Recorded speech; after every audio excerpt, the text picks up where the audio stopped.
ايتمادي ستماتي تيم كليوين بركات مرحبا بكم دار وسينا أقلدان تسنا تمازيغت السادر نسفل دي وسلمى دا خاطر نقول البروفيسور جون ألديريتي اللي راه يسولف في التهاوسا يزلين ستوتلي تمازيغت ستسكوت نتوتلي تمازيغت ماني كتسن تيغوري وين قانين كما ما دير تيغوريني قانين ودير انا وانت غوري وين فوالا دونك ماني كتنزلاي تويسي الكمبيوتر نت تويسين الاورديناتور ادفع والي سي خالد عنصر اللي راح يسمني دا تينوتا دا نغسد راتي لي سنجليزيت ولاني وانا راي فكرنا وسقسي يفت هاد السي خالد راتي رارس نجليزيت وانا قبل السي خالد فهو لي ماس نبدا نسينا قلدان تسنا تمازيغت.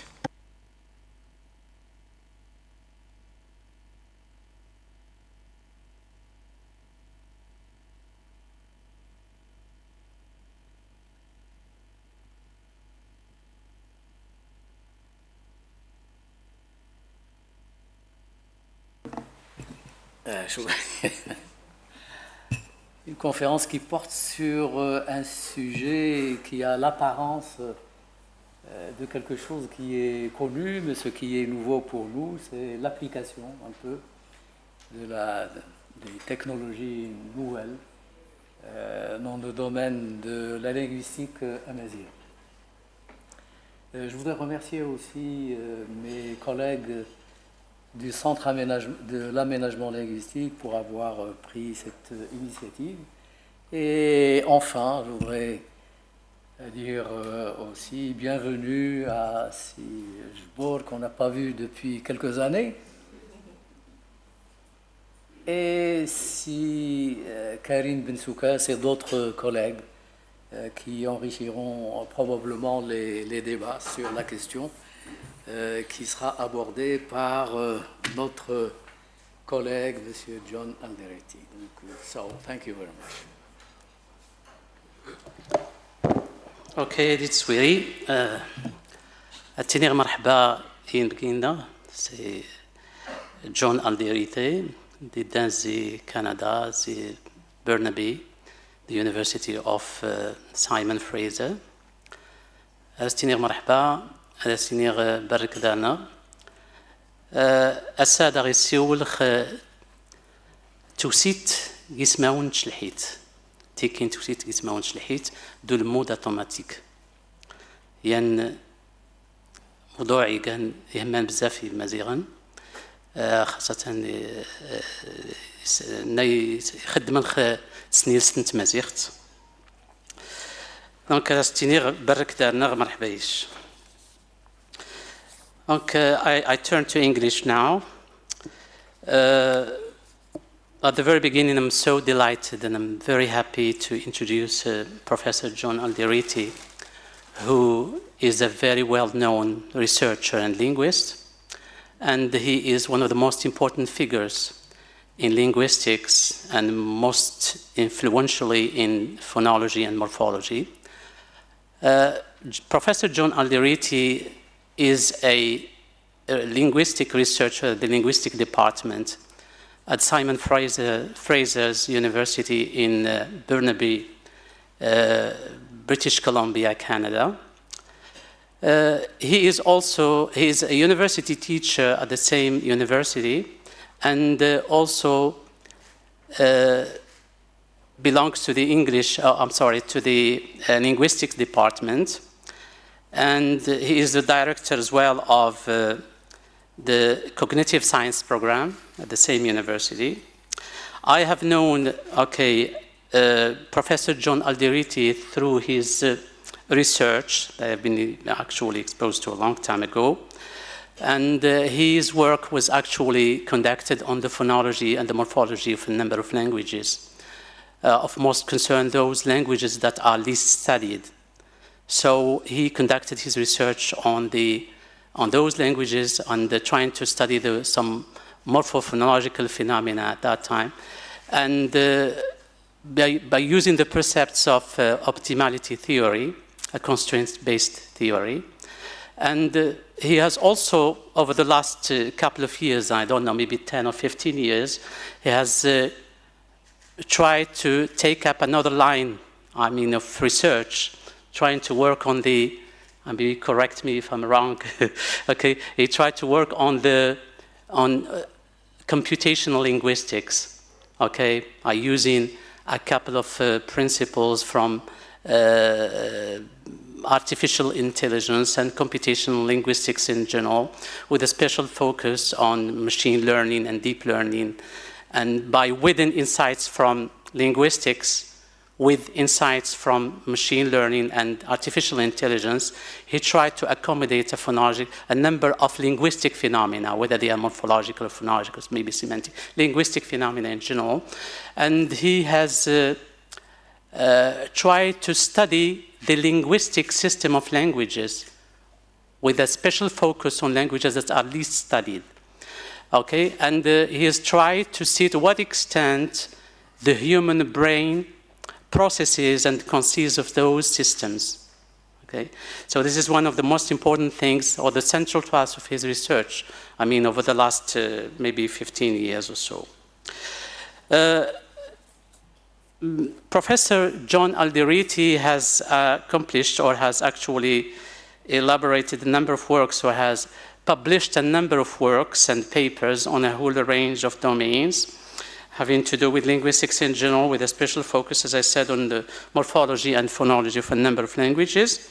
Of the most important publications, some of them I'm going to cite here. I'm not going to be exhaustive because there are many publications. There are so many publications that he has published, either individually or in collaboration or jointly with a number of other researchers. So we have, for example, one of the papers or the works that have been published recently in 2024 by John Alderete and Jane Lee and Rashid Ridwan, and the title of Frequency Norms in Tashlhiyt, a pilot study in Alirez, Korangi, and Karim Ben Soukas. Okay, it was published in the Handbook of Berber Linguistics. Another publication is by John Alderete and Sarah Finlay, entitled Probabilistic Phonology, a review of theoretical perspectives, applications, and problems. It was published in Language and Linguistics 24. Another one by Jabor, Abdelkarim, Ahmed Boukous, Abdelkarim Al-Alami, Jane S. Wiley, Rashid Ridwan, and John Alderete, under the title of 9 Tashlhiyt Texts, Structured Representations of 18,000 Words. So there are a number of other publications. I'm not going to dwell on that. We have to move very quickly because we don't have that much time. But he has published a lot of works. So before giving the floor to the Professor John Alderete, I have to say that the title of the presentation that he's going to give us today is Gender Assignment and Machine Learning, AI-assisted research in the morphology of Tashlhiyt gender. So he's going to walk us through the intricacies that besets gender assignment in the Tashlhiyt language, and by using the precept of traditional linguistics as well as machine learning principles and classifiers and so on. He's going to tell us more about that. So before giving him the floor, I think it would be better for those who do not understand English to give a presentation in Arabic, just to know, okay, a presentation about or introduction of John Alderete. In Arabic, إنه لمن دواعي سرور نقدم لكم ضيفنا اليوم البروفيسور جون ألديريتي، الشخصية المعروفة في مجال اللغويات واللسانيات، وتحديدا في مجالات المورفوفونولوجيا وعلم النفس اللغوي والعلوم الإدراكية. حصل البروفيسور ألديريتي على درجة الدكتوراه في علم اللسانيات من جامعة ماساتشوستس في أمهرست، وهو الآن أستاذ باحث في قسم اللسانيات بجامعة سيمون فريزر في برنابي كندا.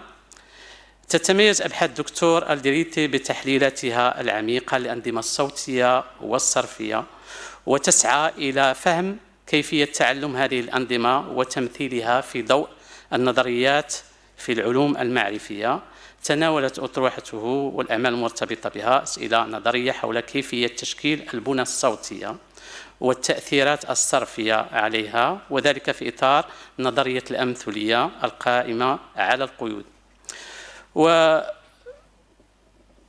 وسعت أعماله اللاحقة ووسعت أعماله اللاحقة نطاق هذه، أو وسعت أعماله اللاحقة نطاق هذه الأسئلة، فاستخدمت العمل الميداني والأساليب الحاسوبية والتجريبية لاستكشاف قابلية تعلم هذه البنى وكيفية ترميزها والوصول إليها في عمليات الإنتاج اللغوي المباشر. للبروفيسور العديد من المنشورات وقد ذكرت بعدها، لا أريد أن أعادها مرة أخرى. عنوان المحاضرة التي سيقدمها لنا البروفيسور اليوم باللغة العربية هو إسناد الجنس والتعلم الآلي، البحث بمساعدة الآلة في صرف الجنس في تشلحيت. سنعطيه الكلمة دون إطالة، سأترك له المجال لكي يعطينا يعني عرضه حول هذا الموضوع. So without further ado, I give the floor to Professor John Alderete to give us his presentation and present his insights and his perspective with respect to gender assignments, intricacies in the amazighe, in the Tashlhiyt variety of the amazighe language. So please go ahead. I'd like to thank you for that very kind introduction. I hope I can live up to everything that you've said. And I thank you very much for the invitation to come to this audience. I must say, I apologize for not speaking in Arabic or in French. If I tried to speak in French, I would just confuse many people and it would just take much longer. So, si vous pouvez poser des questions en français, je peux comprendre et ça marchera, mais il vaut mieux que je dirige le séminaire en anglais parce que c'est plus facile comme ça. I would also like to say how important amazighe linguistics has been to my career personally. So as a young graduate student, I learned about Tashlhiyt Berber as it became important in phonological theory.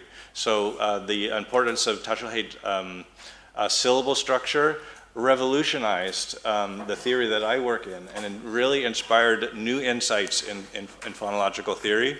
And as a young scholar, I read lots of materials on amazighe linguistics. I learned about the imperfect classic problem in Tashlhiyt phonology and morphophonology.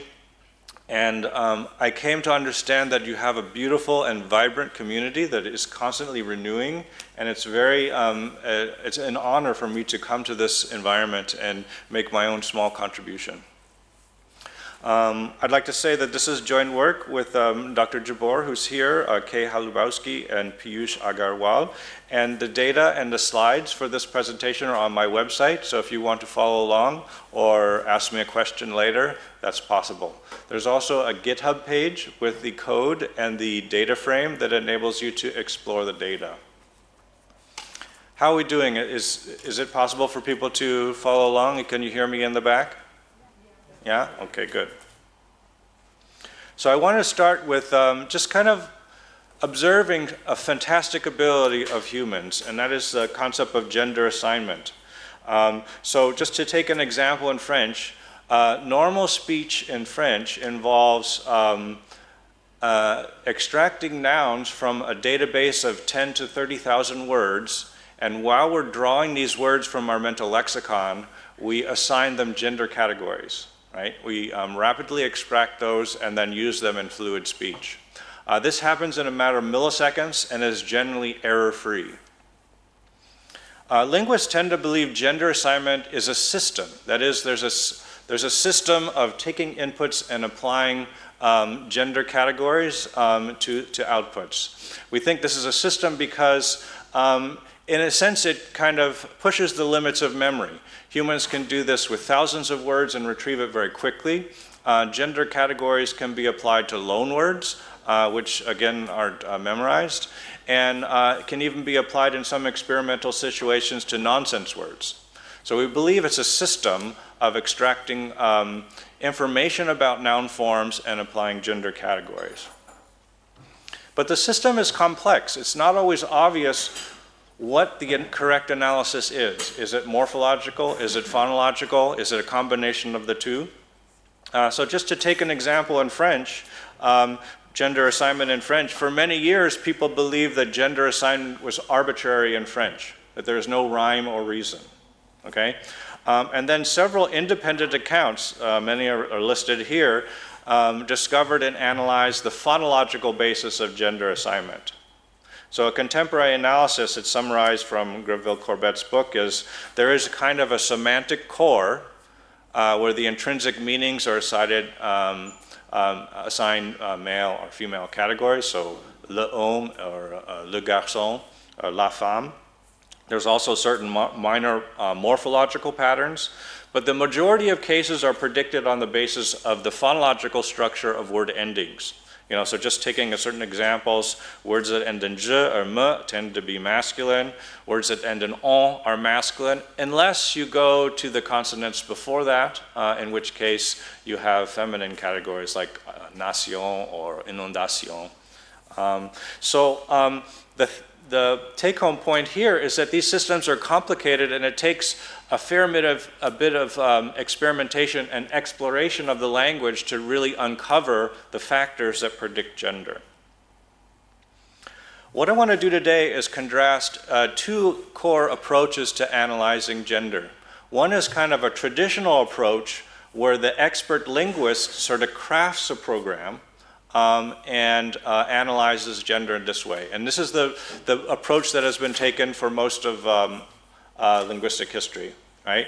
In the traditional approach, there are the inputs, the input words, and some program for analyzing the system, and the outputs are the gender category.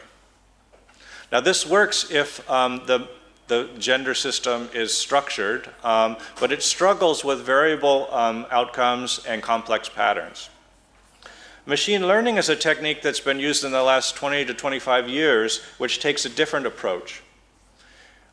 We give up essentially on finding the program, but instead we provide the machine with the inputs and the outputs, and then the models that are trained by the machine produce the program.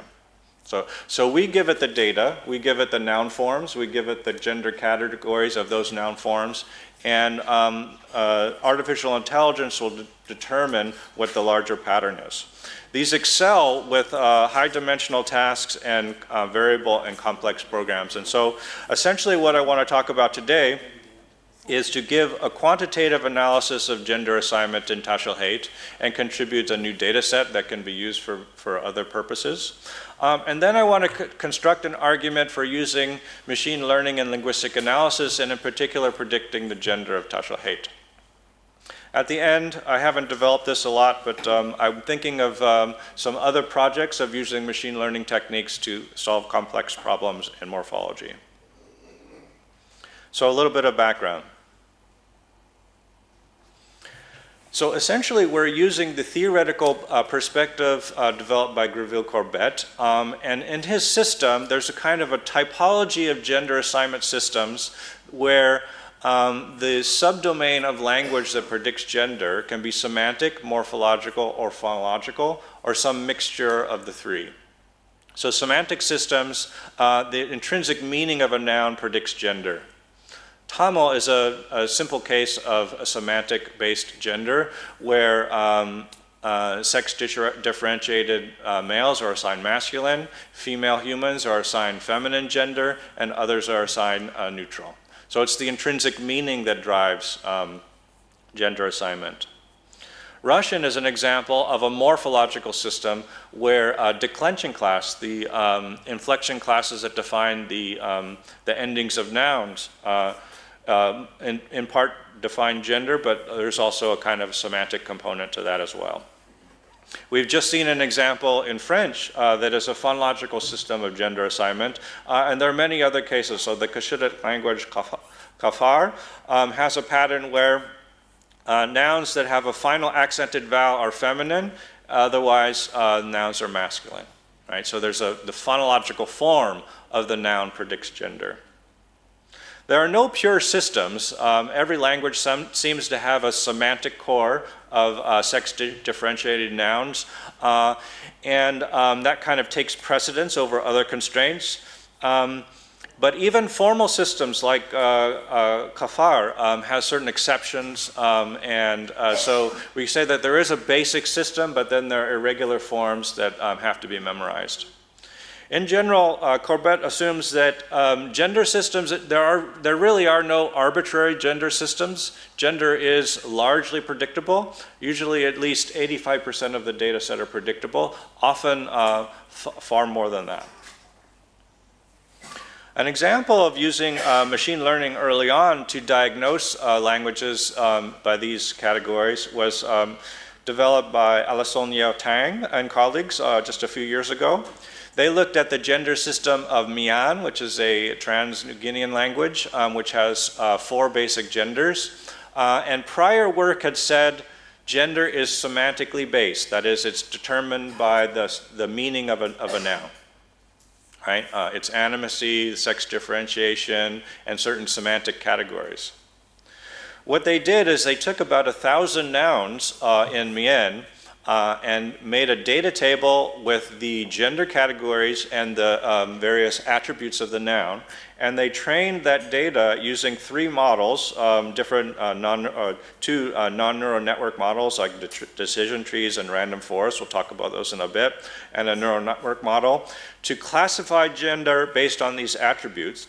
And the conclusion of this research was that the semantic model, the model based on word meaning, was superior to the phonological model, which used phonological characteristics like the initial consonants or the initial vowels. Right? So essentially what they have done is they've taken prior research and they've taken some data and they've validated that prior research using machine learning techniques. So the project that they developed, and I'm continuing, is to say that gender assignment is a supervised learning problem. What that means is the noun's gender can be predicted from its attributes when you distinguish them by various types. So you can think of, well, I can't really like to use a pointer. So there are a set of semantic attributes like animacy and the semantic field that a noun falls under. There are important morphological characteristics, for example, its noun class, derivational categories.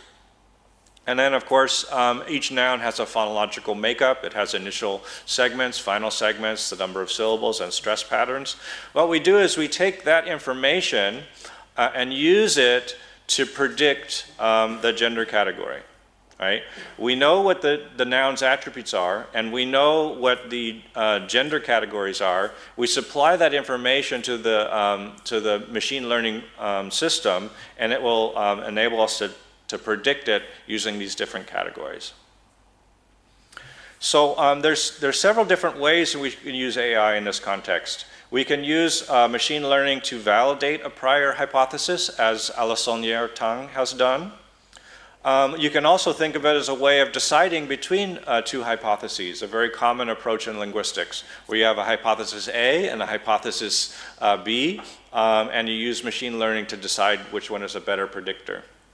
What I'm going to do today, since I don't really have any prior assumptions, is to use machine learning as a way to discover coherent processes and contrast them. You can also use machine learning as a way of quantifying the gray areas and the mixed patterns, and we'll look at that as well. Okay, so let's make some background assumptions about gender assignment and Tashlhiyt.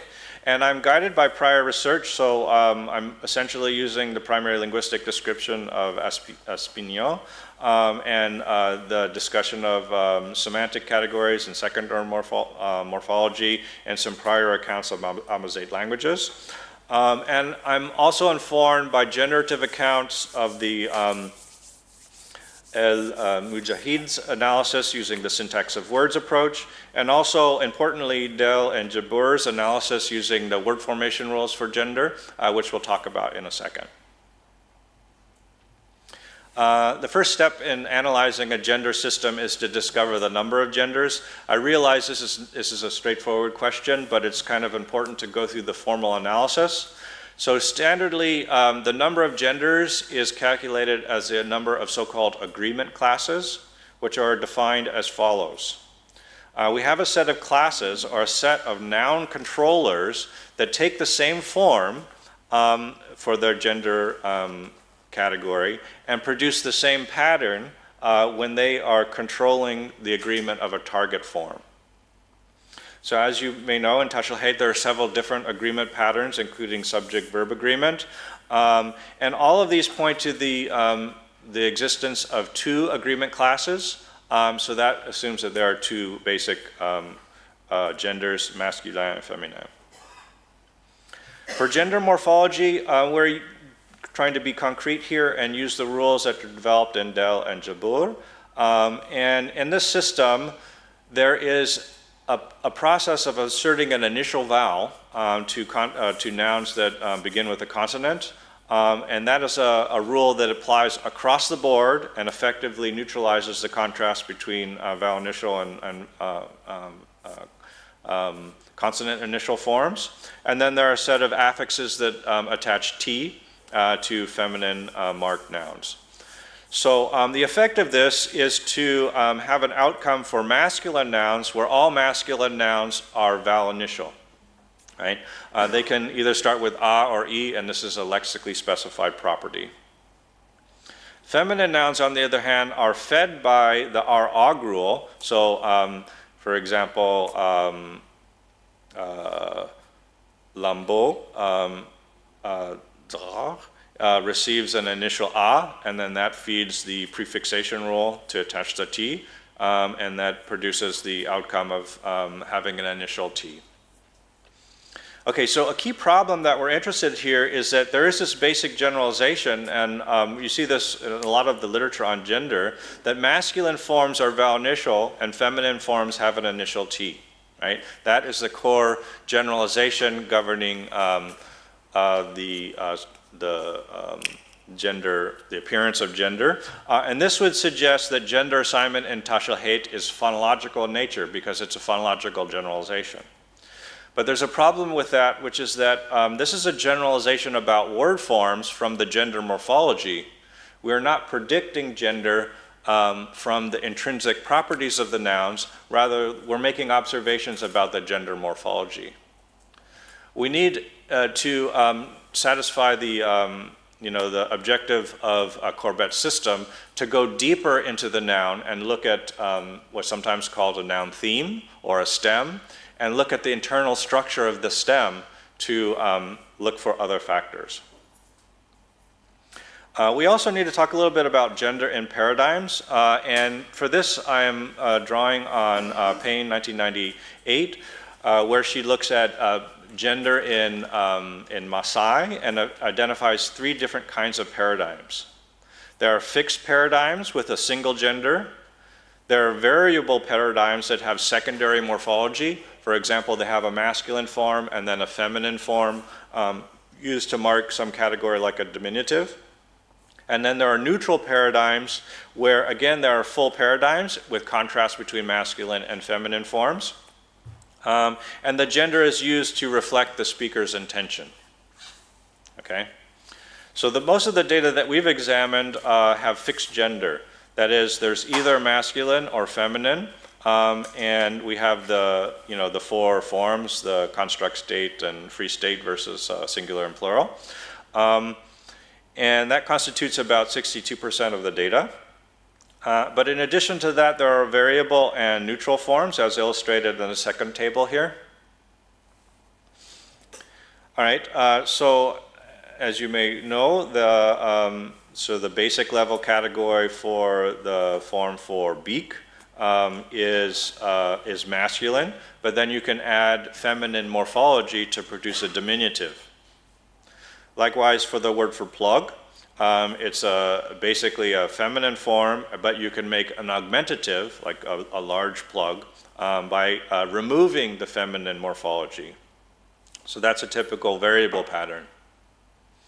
In addition, we have neutral gender, where we have masculine and feminine forms, and the use of the masculine or feminine just expresses the intention of the speaker, whether you want to talk about a shepherd or a shepherdess. All right. So what about, how do we assign gender in these cases? Well, it's straightforward and fixed because there's only one gender.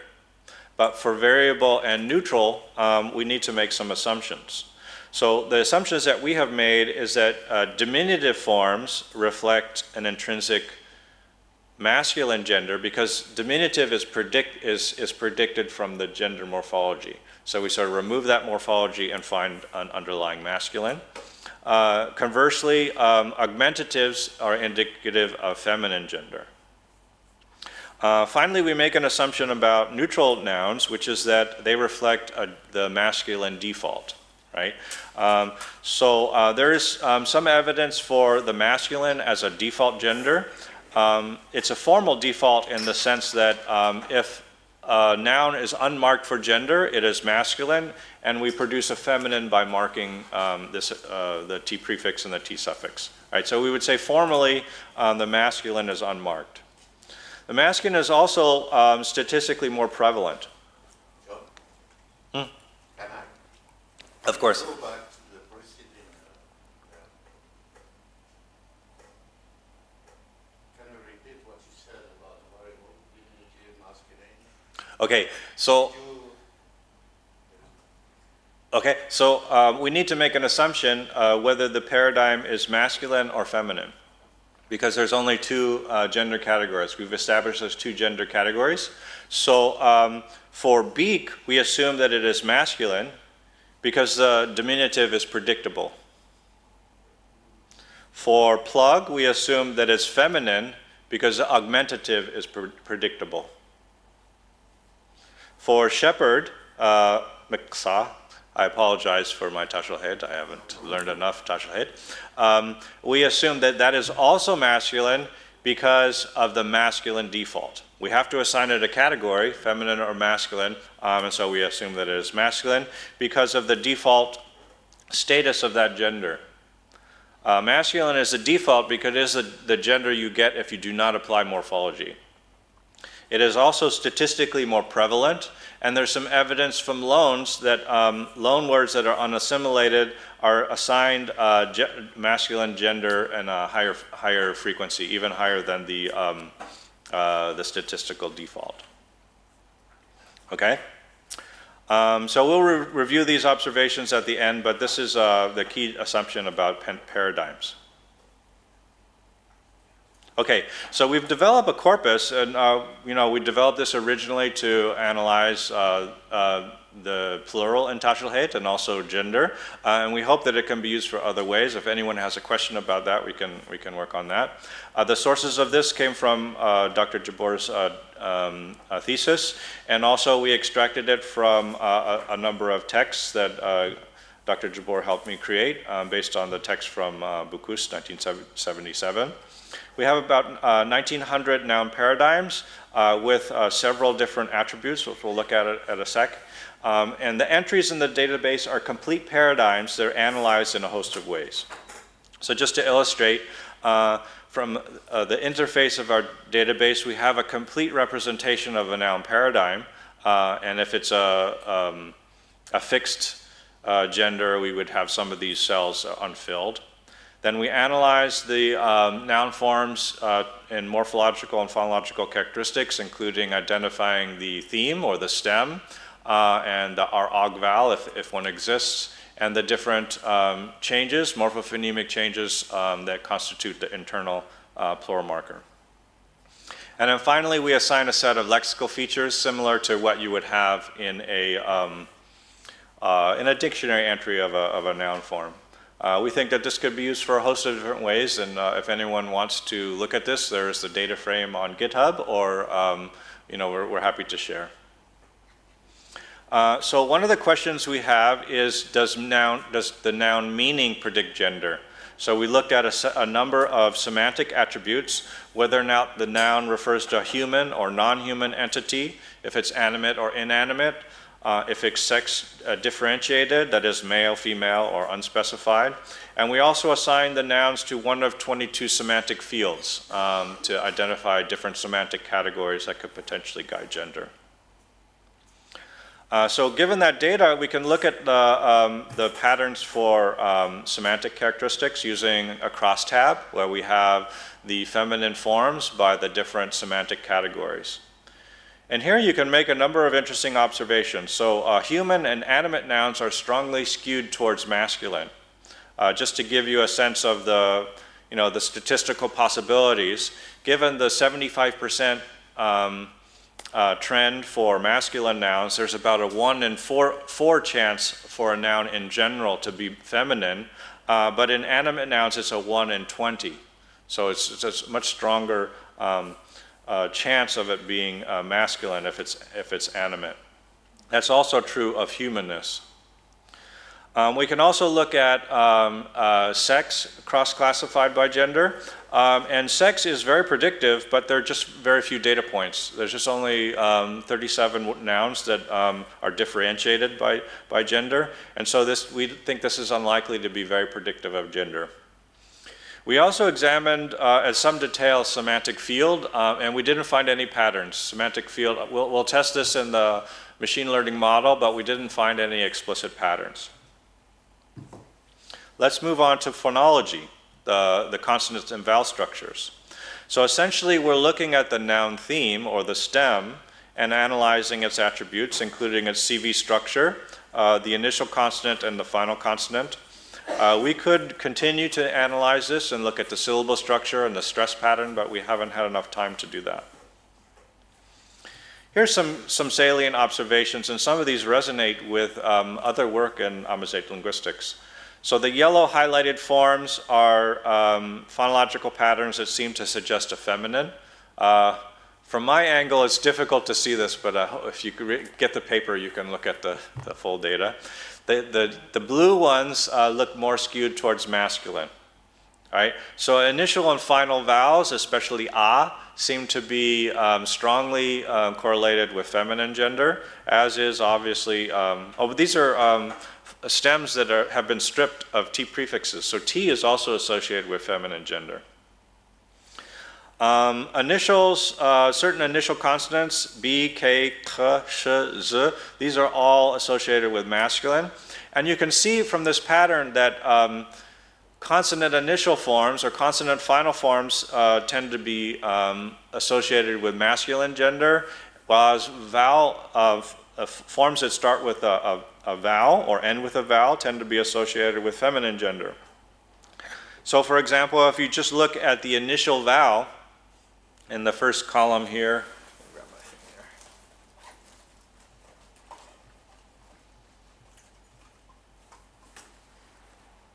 Can I get there? Up. No. I can't. Okay, so if you look at the bottom table, and you look at the percentage of stems that begin with an initial vowel, 30% of them are feminine, but only 11% are masculine. So that's one context in which it's skewed towards vowels for feminine gender. This is of some relevance because prior work has shown an important role for consonant and vowel structure in the stem phonology. So Karim Boukous's dissertation shows that it's important to attend to the CV structure of syllable final contents because that has a big impact on the phonology. Likewise, Fatima El-Hamdi's recent thesis has shown that a CV structure stem initially is quite important. So if we find that CV structure is important to gender, that's consistent with the finding that it's also important for the stem phonology. And indeed, a recent paper by Faust and Larouchi has said that final A and final E could actually code gender in feminine singulars, and it fills a slot that can block the attachment of the regular T suffix. So That's another context where vowel structure seems to be associated with feminine gender. Finally, let's look at morphological attributes. So for the morphology, we're talking about the core secondary morphology, that is if it's used in diminutives or augmentatives. We also identified a set of derivational categories, such as agentives, because in many languages, derivational morphology is predictive of gender. And we also looked at certain intrinsic morphological patterns, like the content of the R-og vowel and the phonological pattern, and also loanword status.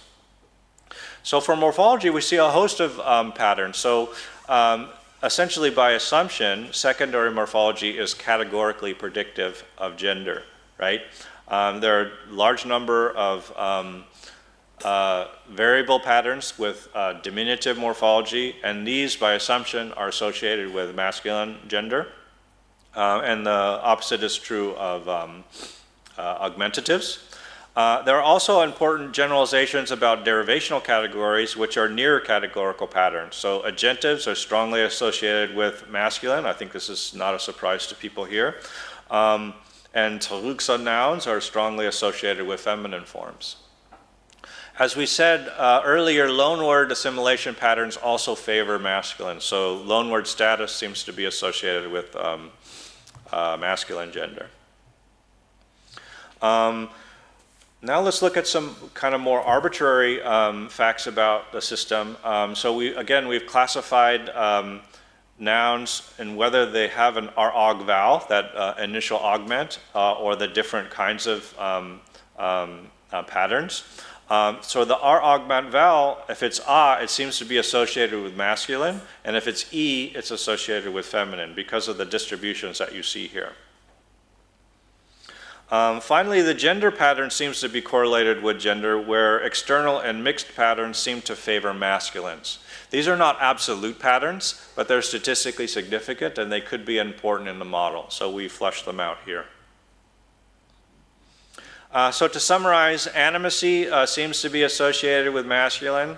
Vowel structure is associated with feminine gender, and certain select consonants are associated with masculine gender. And then there's a host of morphological patterns that are predictive of gender as well.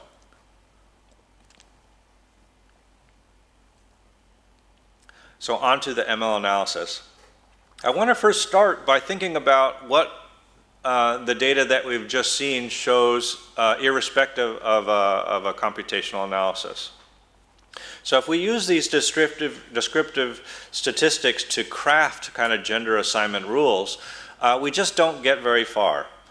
So we could use sex or gender to predict gender, but that only accounts for about 2%. We could also, on top of that, add secondary morphology like diminutives, but that adds only another 22%. Derivational morphology adds 12%. And it's not clear that a noun status as a neutral noun is an overt morphological structure that could be used to predict gender. But even if we do that, that only gets us to 49% of the data. So more than half of the data is unexplained if we try to have a handcrafted rule with just these near categorical patterns. So we need something else. Following Alessonière and Tang's approach, essentially what we want to do is develop a set of hypotheses that use the features that we've developed in our corpus. We want to look at semantic properties, that's hypothesis 1. We want to look at phonological properties, hypothesis 2. And morphological processes, like the R-og vowel and the plural pattern and so forth.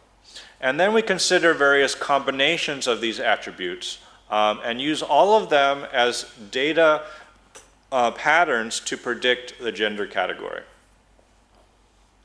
Okay, so in order for us to take that information, we take the features that we've developed from our corpus, shown here by domain and by feature name. If a feature starts with S, it's a semantic feature. If it starts with M, it's a morphological feature. And you can see the different kinds of information that we're using. In order to process this so that computers can use it, we had to convert this to numbers using a standard technique. We also looked at other ways of encoding this information. There's a special technique called one-hot encoding, where you take each individual value and you make a particular dimension, like a 0 or a 1. But that led to too many dimensions, and so we stuck with a simple integer conversion. We also had to look at different features that are strongly correlated, because it's standard in machine learning analyses to not have the same features that are sort of pointing in the same direction, right? And it turned out that sex and gender was correlated with animacy, so it had to be excluded. So then we trained a variety of models to classify the nouns by gender. This is just a kind of a visual representation of them. I can't introduce them all here, but these are all different computer science models that can take large data and extract patterns to give useful information, to make predictions. So random forest is a model that makes a set of tree structures that categorize complex data sets. And then it kind of summarizes all those tree structures and predicts an outcome. Support vector machines are tools that take multidimensional space and create boundaries between them. So you can think of this as taking all the dimensions from the input X and separating them into masculine and feminine. AdaBoost and gradient boosting, these are similar to random forest in that they're using tree structures, but they have a special tools to enhance predictive capacity.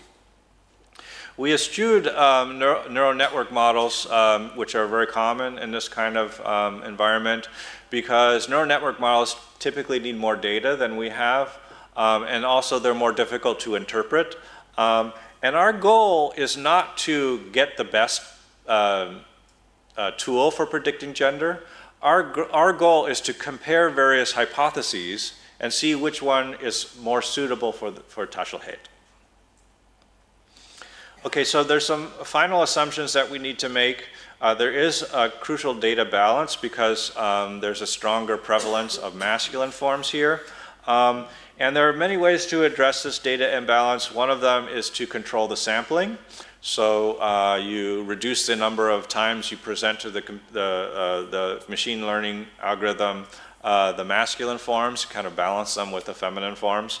But we had such a small data set, we felt that it would be better to use other options. And so we selected certain models which are known to be robust to data imbalances, like random forest and gradient boosting. And we also used an evaluation metrics called AUC-ROC, which is also known to be robust to data imbalances. So essentially what we'll do is we'll train these models to predict gender, and we'll evaluate their performance using AUC-ROC, which is a single number between 0 and 1. As that number gets to like 0.5, it's essentially making a random guess, and as it gets to 1, it's making a very good guess. Okay. So what we did is we trained our models using a standard method of five-fold cross-validation. Essentially what you do is you take the data set and you put it into 5 different batches, and you train it on the first 4 batches and test it on the 5th, right? So you present the data and improve the model so that it makes good predictions on the training set, and then we test it on new data set, and we did that by rotating the test batch through the larger data set. We did this 20 times and then stored the individual tests, and we report the mean here. Okay, so here's the core results. What you're seeing here is the AUC-ROC score, which is the overall performance. The higher it is on the scale, the better its predictive capacity, and the 7 hypotheses. For each set of bars, we have the 5 different classifiers. So the solid blue is the AdaBoost, the The light pink is the random forest, and so on and so forth. And so the take-home message here is the best single domain for predicting gender is morphology. So it's got AUC ROC of about 0.85, and that's far superior to semantic features, which only have under 0.7 RUC. Phonology, on the other hand, is non-trivial. It's the second best predictor, and it actually improves the performance of morphology when it's combined with morphology, getting it up to about 0.9. So that's another observation to be made here. When we add semantics to some other models, for example, phonology plus semantics, it really doesn't improve the model. But when we add phonology to morphology, it does improve the model, as you can see here in the central bars. Another technique is to fine-tune the models, so-called add hyperparameters to get the best fit model. And so in the paper, we described the methods we use to optimize the parameters. And as you can see, the same basic patterns are seen here. Morphology is the best single model for predicting it, followed by phonology and semantics. And when we add morphology to phonology, we get an improvement. So when you compare that to the default parameters and the hyperparameters give a very slight improvement, but it's essentially the same basic pattern, right? So this is a form of validation, because when we've tweaked the models to make them a little bit better, the same basic patterns are obtained. Another way to look at the data is to use accuracy. So accuracy is simply a percentage of the actual test items that were correctly predicted. So you just look at all the ones that were correctly predicted to be masculine and all the ones that were correctly predicted to be feminine, and then that's the percentage of the total, right? So a standard technique in this context is to compare that with the majority baseline. So as we've seen in the descriptive statistics, about 75% of all the data are masculine. So a model could be pretty good by just saying it's masculine, it's masculine, it's masculine all the time. And if it did that, it would be correct 75% of the time, because the masculine form is the most common. So the semantic model, as you can see here, doesn't get above the majority baseline. It doesn't predict better than that very, very simple and kind of stupid model. Contrast that with the situation with morphology and phonology, which improve and get above that majority baseline. So the take home here is morphology is better than just a simple baseline that is just guessing as a majority masculine. Another neat aspect of machine learning is you can look at the individual features. So as you remember, we had a set of features here that each of them could be predictive of gender. The R-OG vowel might be important. The final consonant might be important. The CV structure might be important. And with these models, what you can do is you can remove some of those features and examine its impact on the overall importance, and then use that to assess the overall importance of that feature. And so the larger bars here indicate a greater importance. And so what you can see from this is that secondary morphology, whether it's diminutive or augmentative, is quite important. And that makes sense because it's essentially categorically predictive of a quarter of the data. In addition to that, if you look at the morphology column on the top left, the R-OG vowel is important, as is the plural pattern. These are all kind of important features that are not categorically predictive, but when you combine them together, they contribute to a larger system for predicting gender. The end phoneme is also important, as you can see in the phonology column with the beige bar there. And that shows that, like we've seen, the final consonant or the final vowel is predictive. Finally, in the semantic column, you can see that animacy is important. So what I find quite exciting is that machine learning tools gives you a way to sort of look deeply into the data and identify certain things that are quite important in making an outcome. So the larger conclusions are, essentially, form is predicting gender in Tashlhiyt. Morphological features are quite important, but phonological features are also important. And if you combine the two, you get essentially 0.9 RUC, which is a very predictive system.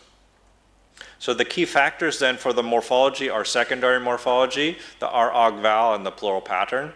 And in phonology, it's the final segment that is really important.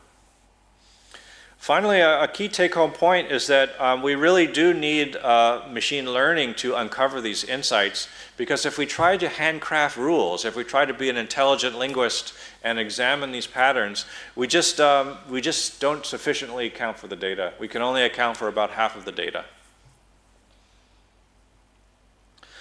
Let's talk a little bit about the benefits of machine learning.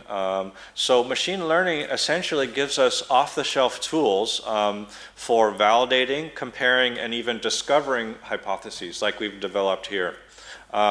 These are tools that have been used in a host of domains for predicting the existence of spam in our email, or diagnosing cancer from medical pictures, right? There's a lot of really powerful tools that can be used in all domains of data science, and we can benefit from those tools by using them to understand linguistic patterns that are complicated. Machine learning also gives us tools for feature engineering, sort of finding more features and structuring them in important ways, dealing with data imbalances and data cleaning, and also pinpointing the importance of features, which ones are really important in an analysis. Perhaps the hardest part, and when we were doing this project, the part that took the most time, it took us about 10 months to organize the data frame, and then the machine learning was just a couple of months working through some standard analyses using Python tools. But algorithmic tools are also available for creating that data collection, right? So many tools exist for compiling noun attributes algorithmically. You can take a basic stem and extract out the substrings that could be predictive of gender. You can discover semantic categories using things called word embeddings. You can even classify a noun as animate and inanimate using other structures. So natural language processing tools and machine learning tools are good for assembling your data as well. For future work, what I hope to do is to use similar kinds of tools to understand other patterns in morphology. I was talking to Dr. Boucous today about exploring further the Tashlhiyt plural and using this as a tool. So we already have quite a lot of information about Tashlhiyt paradigms, and we can use that as a way of finding labels for the plurals and seeing if they are predictive of plural patterns. Similar things can be said about declension class, right? Because they have a similar kind of statistical structure. And it's difficult to develop handcrafted rules, but once we have a large data frame, we can use that to uncover the patterns. Another problem I'm working on, I have a similar project that I haven't developed fully for this presentation, but essentially what I want to do is do the same kind of work on Hindi, and look at both declension class and gender, and study the interdependence of the two. Hindi has 5 basic inflection classes, and 4 of them seem to be semi-dependent on gender. So declension class 1 and 3 are typically feminine, and 2 and 4 are typically masculine, but there's another one that doesn't really have, is independent of gender. Gender assignment also seems to be in part predictable from declension class. If you know the gender of a noun, if you know the declension class of the noun, you may know the gender of the noun, right? So again, these are X predicts Y. We have a bunch of information. Can we predict inflection class? We have a bunch of information. Can we predict gender, all right? And so this what I like about this is what you can do is you can see if the two kinds of questions are interdependent, right? So for example, you could do X predicts Y with all of the features and see what the performance is. Or you could do X predicts Y for gender and remove declension class and see if it has comparable performance, if there are other features that are sufficient to predict that. If that is true, then you could say that gender and declension class are independent. If it's not true, if you can't predict gender without declension class and you can't predict declension class without gender, then what we've uncovered is a kind of a chicken and the egg problem, where they're kind of independent. And acquisitionists are quite interested in these kinds of questions because they reveal really interesting problems for cognitive science. For example, in phonology, if you know the phonological rules, you can discover the underlying forms. If you know the underlying forms and you know the output forms, then you can discover the phonology. But a child doesn't have either of those at the beginning, so they're independent, right? And it's an interesting problem that we study. A similar thing in syntax, right? If you know the lexical category of a word, then you can somehow figure out the phrasal categories in which it appears. If you know the rules for phrasal categories, you can infer the lexical categories. But a child learning a language has neither of those. They have to learn the distributions at the same time that they learn the lexical categories, and so there's an interdependency there. And this is we can use machine learning analysis to determine if there is a similar kind of interdependency. So that's some of the continued explorations that I see in the future using machine learning. Thanks again for the invitation, and thanks everyone for coming. I have a bit of time for questions if you have it.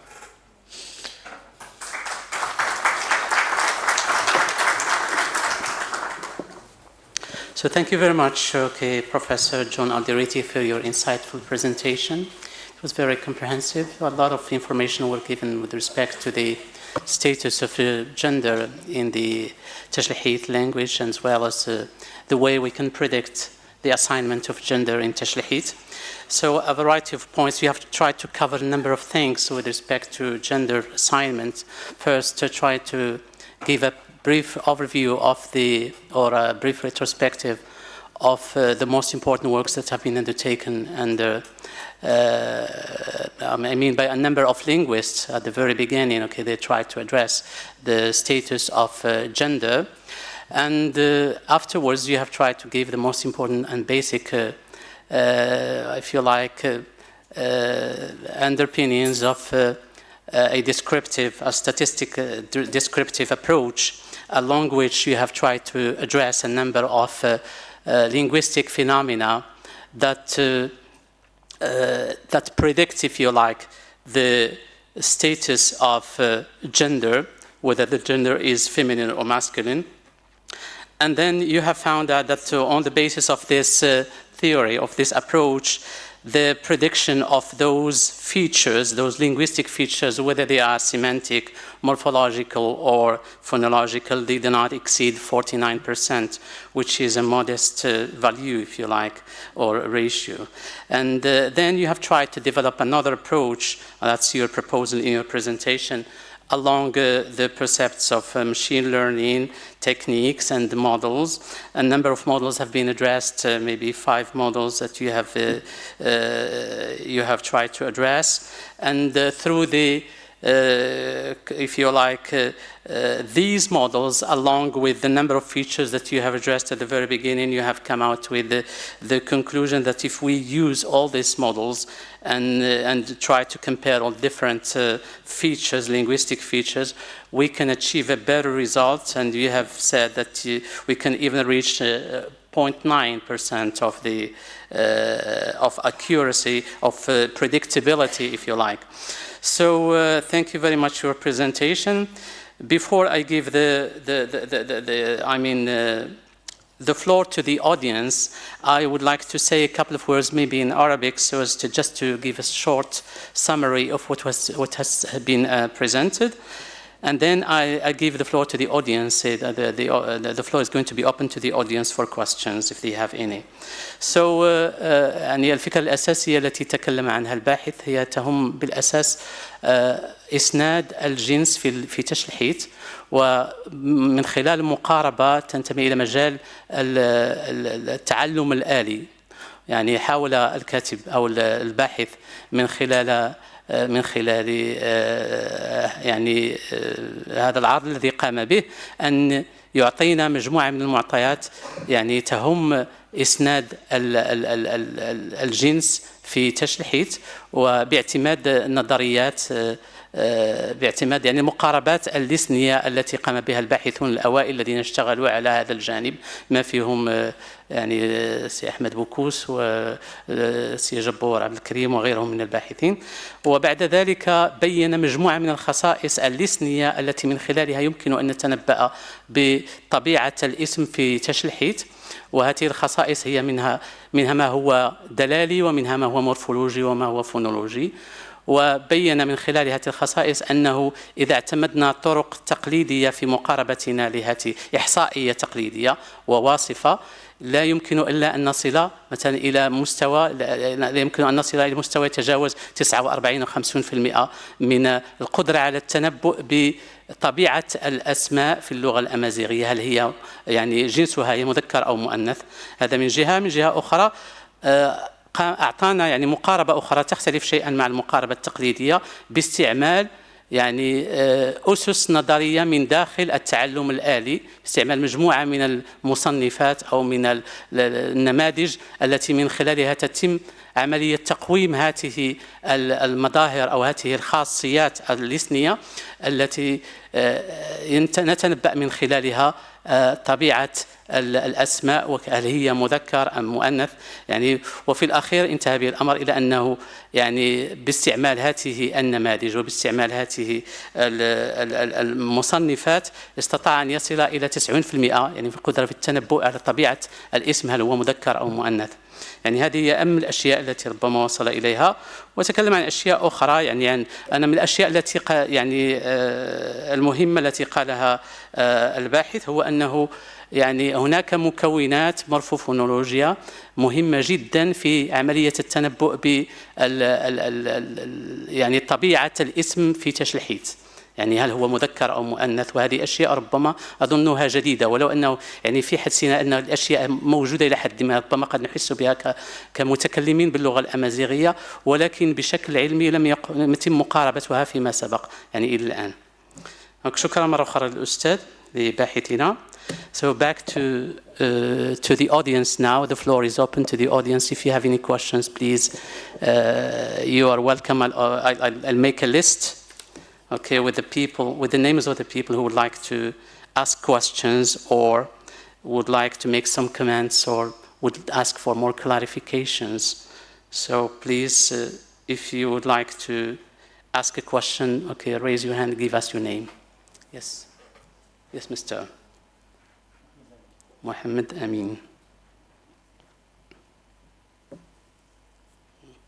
Yes. Fatima Alhamdi.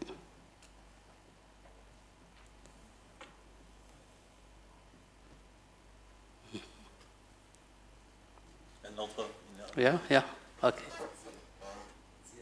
Ziad.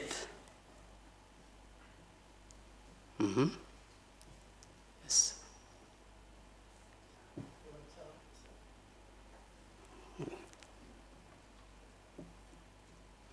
Yes. Aziz Bolos.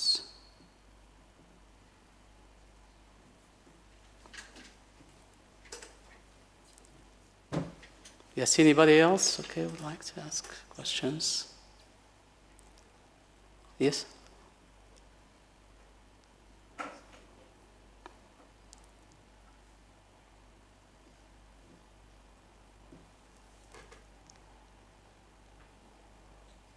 Okay, so we start with Mr. Mohammed Amin. Okay, your question, please. First of all, I would like to thank Professor Alderete for this wonderful conference and presentation.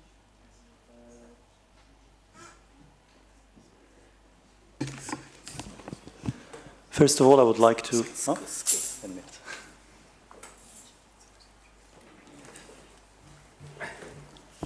First of all, I would like to thank Professor Alderete for this wonderful presentation.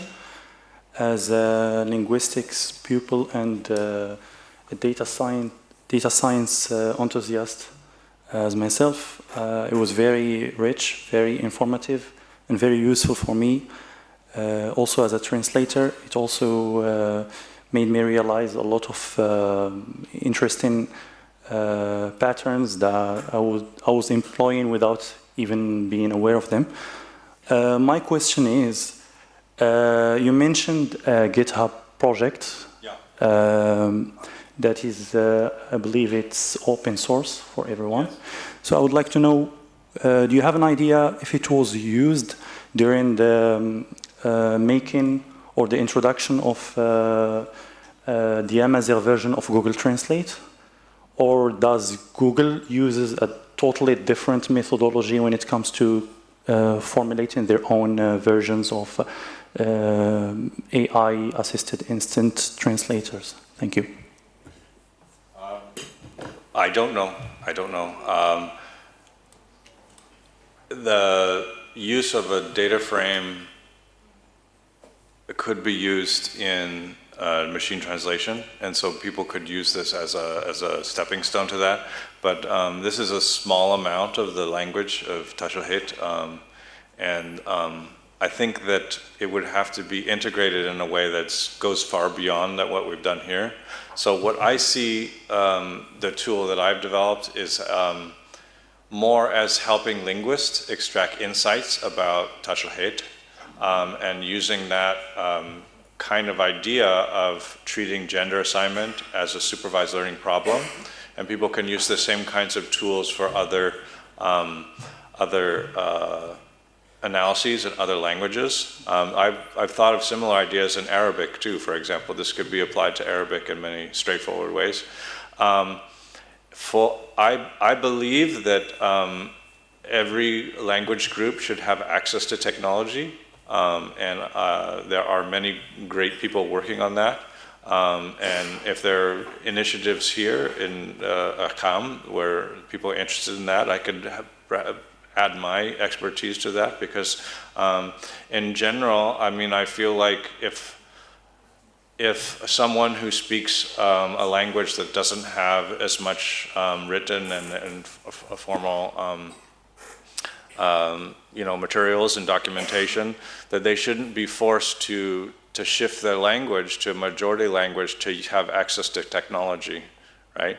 I mean, I would be interested to hear about the technological innovations for amazighe languages, and learn about what initiatives exist here. I've read a little bit on the website, and I know that there are tools for language detection and things like that. And so and I just don't think that the materials that I've developed have as strong a contribution as other initiatives that exist. So I know in Africa there's quite a lot on access to technology for minority languages. And if this could help in some small way, that would be great.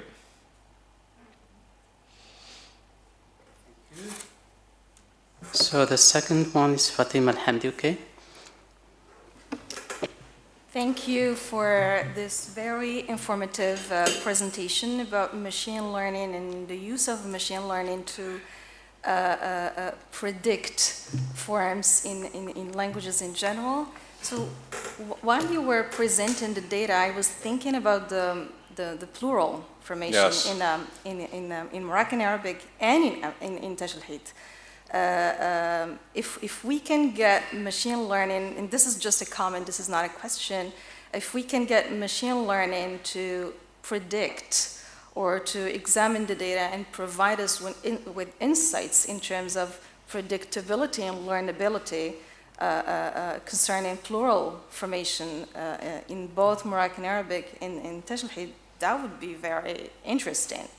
And I have and there is always one complicated issue about the formation of plurals in Moroccan Arabic, And I'm not sure if, I don't know if machine learning can answer this question. And let me give you an example just to make it clear for you and the audience. For example, if we say table, that's tabla. The plural form would be, that's in Moroccan Arabic, and the plural form would be either tuabl, and that's the broken plural, and we might have also tablat. That's the sound plural. Okay. So we have forms, in plural formation, we have forms which can be assigned or can be categorized under the sound plural, Yeah. and other forms which can be categorized under the broken plural form, and we have other forms which can have both possible forms. And so to what extent can machine learning predict these forms? I have no idea, but this would be very interesting to see and to know of. Okay, so now I have another... I agree. I know you do. Now I have a question with respect to the implications of machine learning and how can machine learning contribute to the theoretical debates that we have. Now, you mentioned, or you compared the handcrafted rules, and then how can machine learning actually provide maybe better results rapidly, and how can machine learning examine a larger corpus than handcrafted rule-based. Now, I myself worked on the root-based and the stem-based approaches to morphology. Now, my question is, so in Tashlhiyt, for example, we have the example of, and you mentioned some examples in your slides as well with respect to the free state and to the bound state, or the construct state. Yes. There is ergen, for example, and that's the ergen oil, for example, or ergen tree, and the bound state would be, or the construct state would be wergen. And then we have erges, which falls into the same pattern, which means the man, and the construct state would be urges and not werges. So if you look at the free state, you would see the same pattern, but then if you look at the bound state or the construct state, you would see different patterns. Now the handcrafted rule-based would say that the initial vowel of that form is radical. That's part of the root, and that's why we have this w in addition to the initial a in wergen, and we don't have it in urges. So we don't have werges, but we have a vowel alternation in the initial position. Now, my question, can machine learning tell us or predict which form, based on what we give the machine, because we have to enter the data. And I see all the parameters you used in data entry, and this is very intriguing because you have to enter a lot of information. Yes, yes. There is that. The most of the work is making the data frame. Yeah. Okay. So I'm just saying, do I have to tell the machine that actually, I think this is a root, or I'm not sure if this is a root, because we can have as many hypotheses as we can, as far as I get it. So do we have to say, or do we have to tell the machine, well, actually, this is a root? And then the machine would just tell me, okay, this is the number of words we can get based on forms in which we have the initial vowel being part of the root. Or I will just give the machine as much data as possible, and then the machine would tell me, well, actually, there are differences here, and maybe this is something. So these are two different things. Now, can the machine help me understand why do I have the a the wa in the construct state or the bound state, and the o again, and not wa. So why do I have just vowel alternation in some forms, and I do have actually a glide in addition to that initial vowel? Yeah. And how can this contribute to the theoretical debate, which is about the root-based and the stem-based, for example, Yes. whatever. So the handcrafted rule can help me figure out answers to this question. Probably not by examining a larger corpus, but at least it can provide me with answers to this question. Yeah. Now, my question, can machine learning do so by examining a larger corpus than a handcrafted analysis can do, and by giving me answers to these? Thank you for that question. That's really insightful, and there's many layers there. I think that my overall response is that machine learning isn't the answer to everything, and machine learning can point you in a direction to create a handcrafted rule or find something that you might not have otherwise found. But it is also possible to get insights by looking at individual examples, right?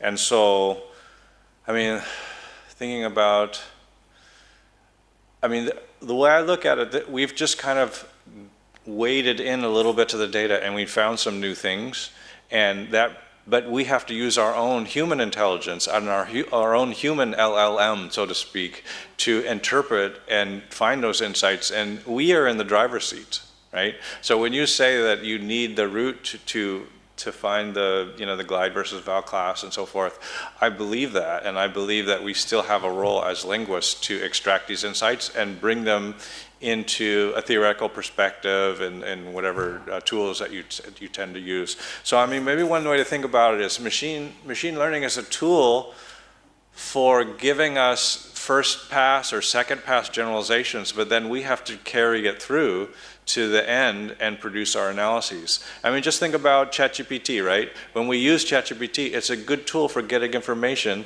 Then we as humans have a responsibility to interpret that and integrate it in our own understanding of the problem that we're looking at, right? So I would say that machine learning is a really good way of finding patterns that humans would not otherwise be good at finding. And the distinction between roots and stems is interesting. I have to think about, you know, the possibility of many different representations, and that would change the approach that we're taking here, because really what we're just looking at a supervised learning problem where we have a bunch of data and then we have one category, right? With the plurals examples that you talked about, I think one paper on Tashlhiyt said there's 42 different categories of plural, or maybe 32 or 31 different categories. So we'd have to wean that down to make it a more tractable problem. And there's no substitute for linguists with their understanding of allomorphy and so forth, and, you know, the application of specific problems to whittle that down into a more tractable problem. So the insights that linguists have are very valuable, and we should not be just pushing those aside. Thank you. Je peux dire un mot à ce sujet? Yeah, sure. Oui, tu peux. En français. En anglais, c'est trop compliqué. Ah. Ma réaction, c'est qu'en fait, ce qu'il a appelé handcraft ou quelque chose comme ça, artisanal, c'est ça?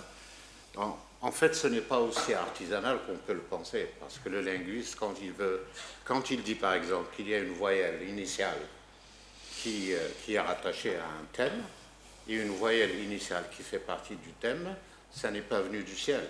Ça veut dire qu'il a observé tout le paradigme, en passant par exemple le singulier à l'état libre, le singulier à l'état d'annexion, le pluriel, le féminin, les dérivés. À partir de ça, il observe la voyelle. Il dit qu'est-ce qui se passe avec cette voyelle. C'est à partir de ça qu'il tire la conclusion qu'il y a deux types de voyelles pour les noms, une qui appartient au thème et l'autre qui peut s'en détacher. Alors, la machine learning ou l'apprentissage de machine, c'est un peu comme des bases de données à un certain moment. Moi, je me souviens quand j'ai commencé en avec elle, que je travaillais sur le pluriel. Chaque fois que je voulais vérifier une hypothèse, j'avais des fiches. Alors c'est des centaines de fiches. Pour vérifier ça, il fallait les sortir une à une et aller regarder où est la consonne, où est la voyelle. Et puis après, j'ai découvert les bases de données.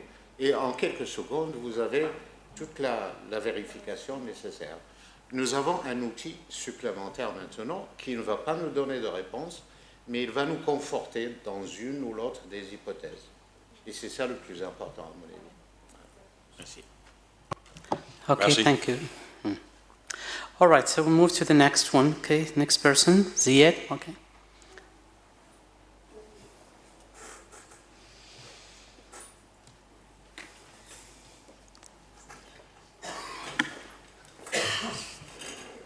Hello.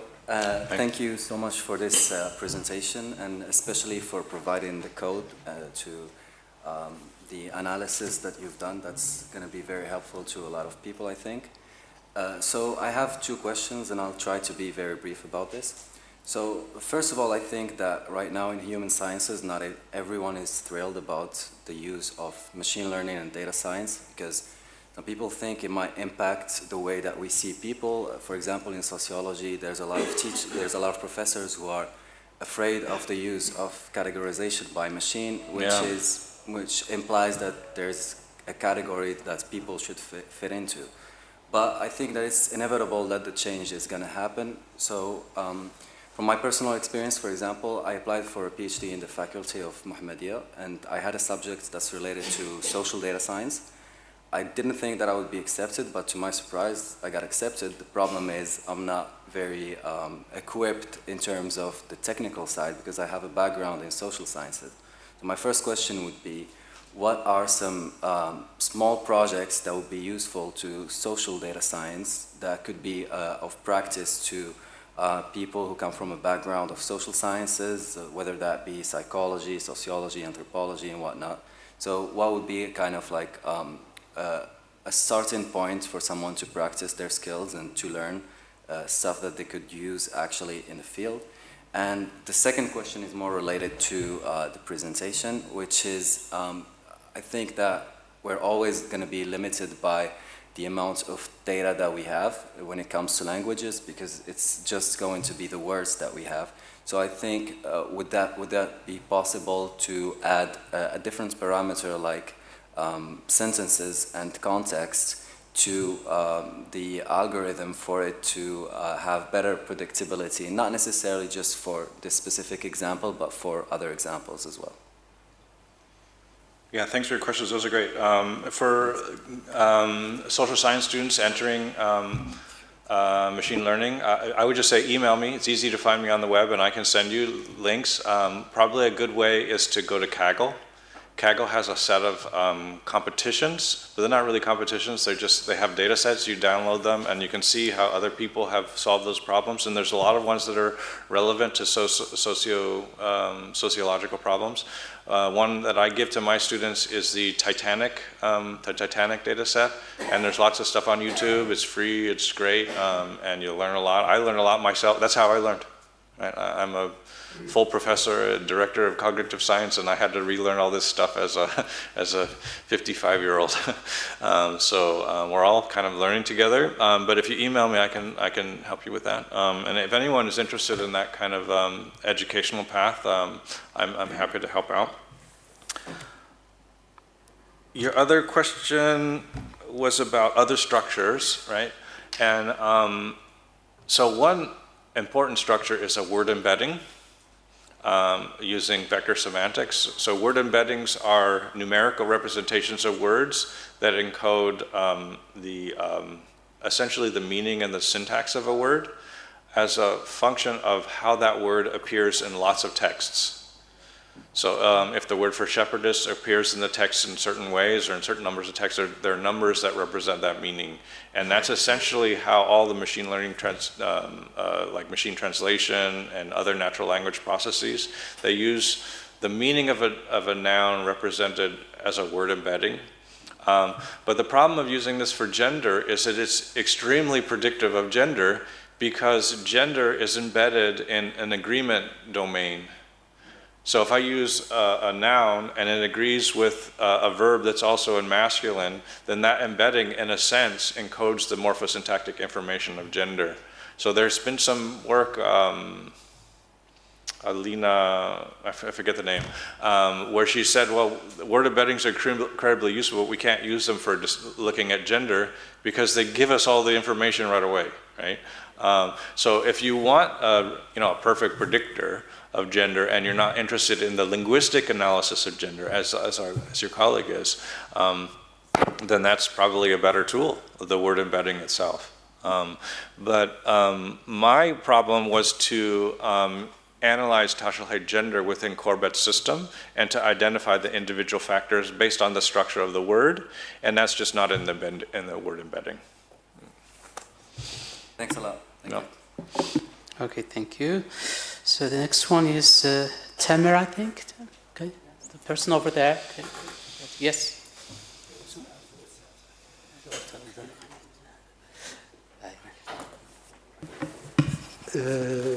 Bonjour tout le monde, thank you.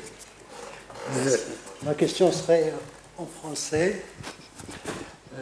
Il y a deux catégories de noms. Des noms qui se terminent avec le suffixe simple T, par exemple Tsamrart, mais d'autres noms qui se terminent avec un suffixe géminé. Et dans ce cas, on a la géminée qui est issue d'assimilation, par exemple Abrid et Tsabrit, mais il y a d'autres noms dont on ne peut pas prédire la géminée. Par exemple, Tsarbat, Arba, Tsarbat.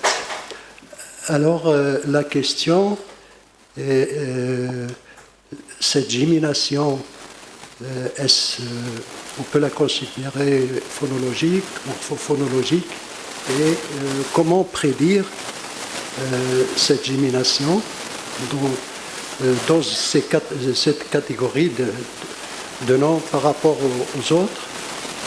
Et une autre question, d'où vient cette gémination? Lorsqu'on n'a pas dans le radical une consonne qui serait assimilée et géminée avec le T du féminin. Thank you. I think I understood many of the details, but I don't control the data well enough to... Is the question, is there something about the phonological process that could be predictive of gender and the gemination?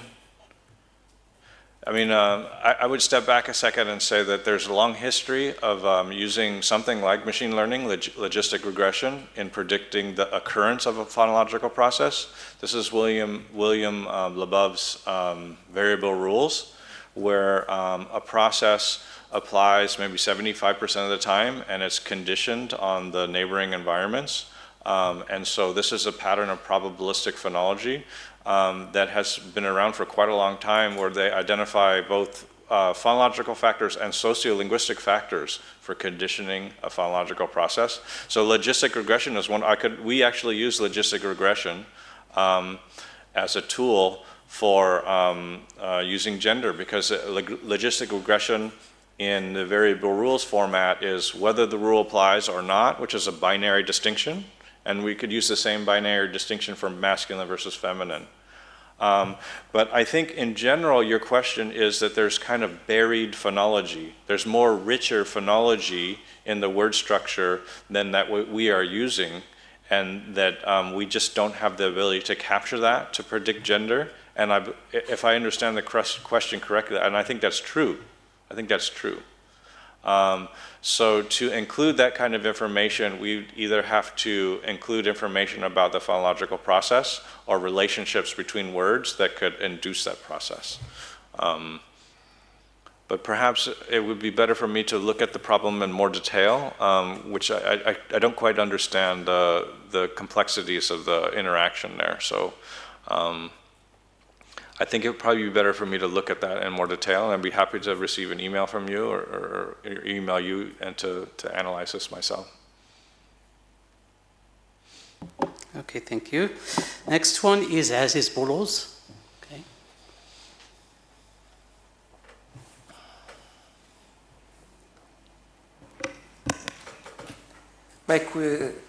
My question is as follows. As we have noticed, machine learning, deep learning, and neural networks open new insights in language research in general.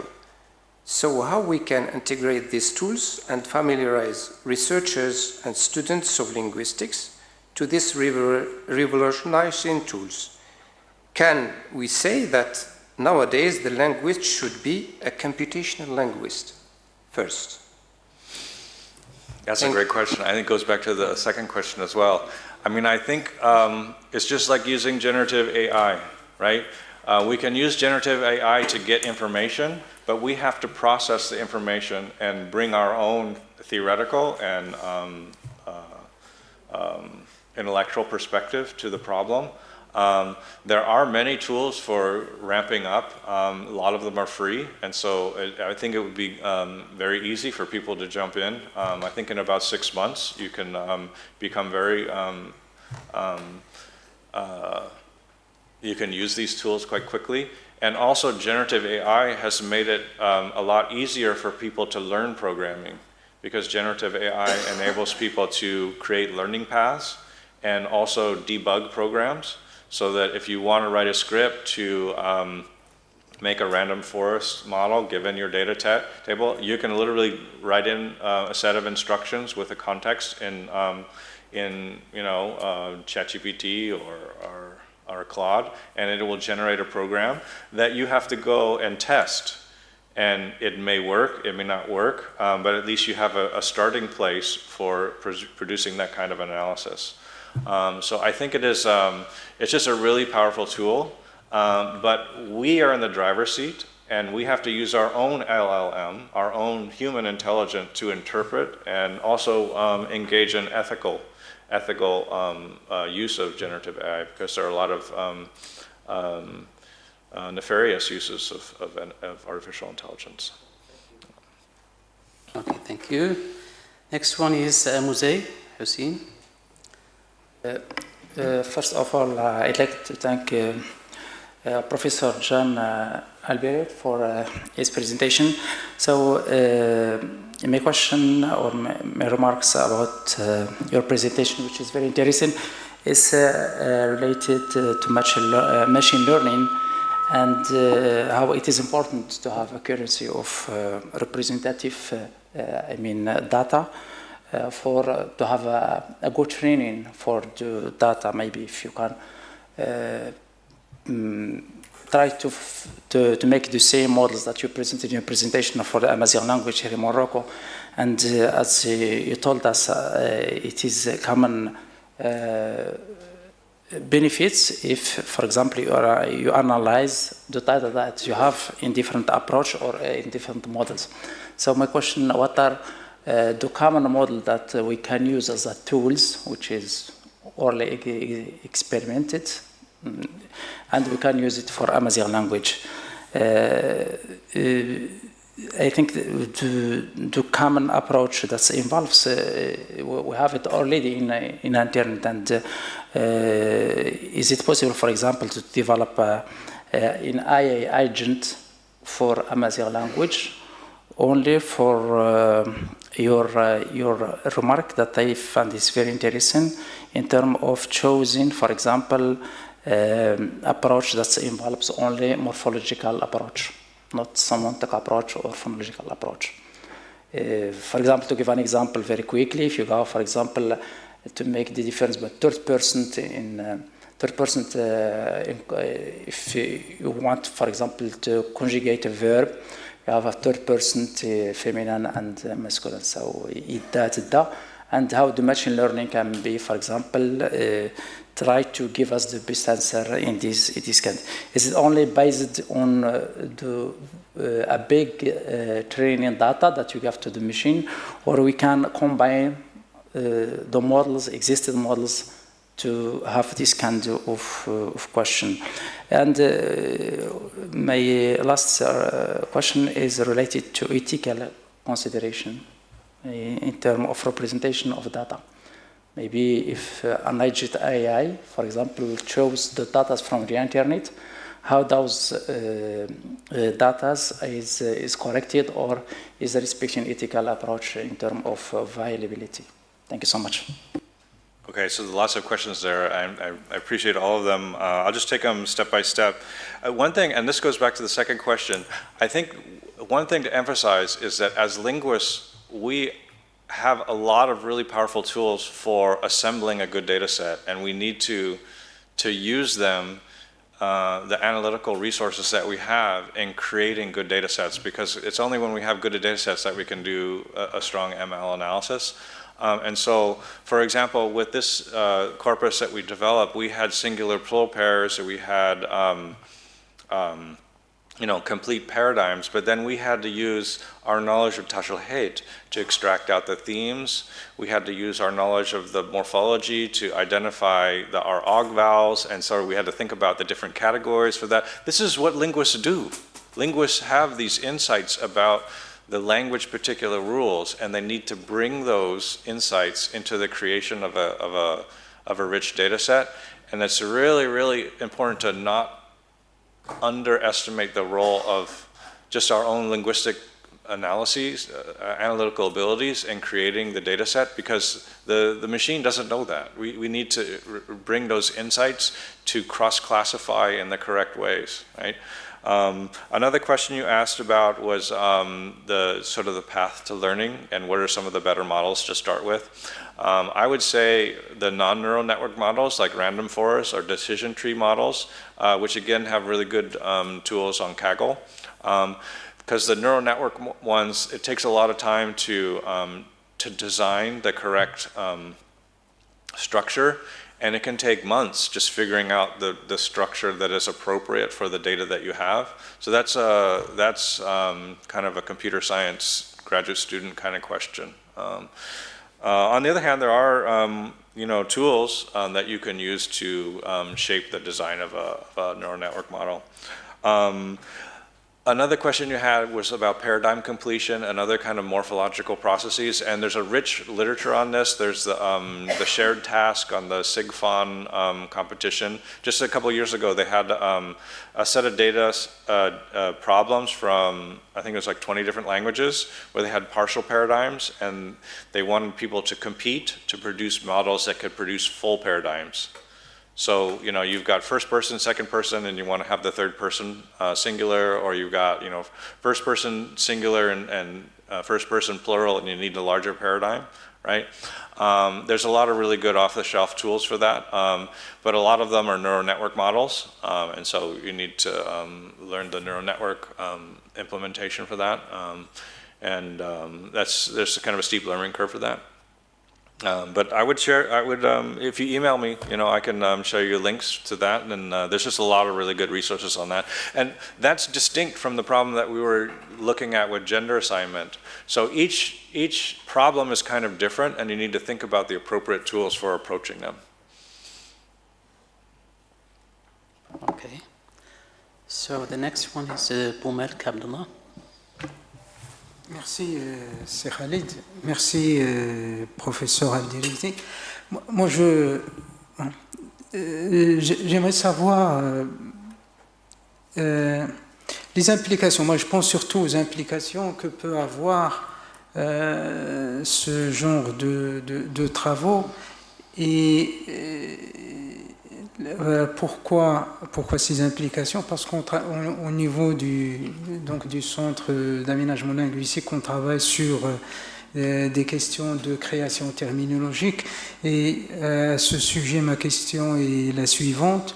Au niveau de votre corpus, je ne sais pas si vous pourriez nous donner une idée sur la part que représentent le lexique, les nominaux dérivés. Donc les formes dérivées dans votre corpus. Bon, parce que comme ça, de façon artisanale, comme l'a souligné c'est Al-Karim Jbour, on peut dire comme ça qu'il y a une préférence plutôt pour le masculin. Si on constate les données comme ça, mais de façon artisanale, comme ça, de façon empirique.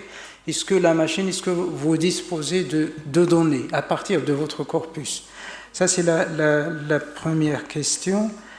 La deuxième question rejoint un petit peu ce qui a été dit au niveau de la catégorisation. Là, on est plutôt dans la linguistique anthropologique, dans l'assignation du genre.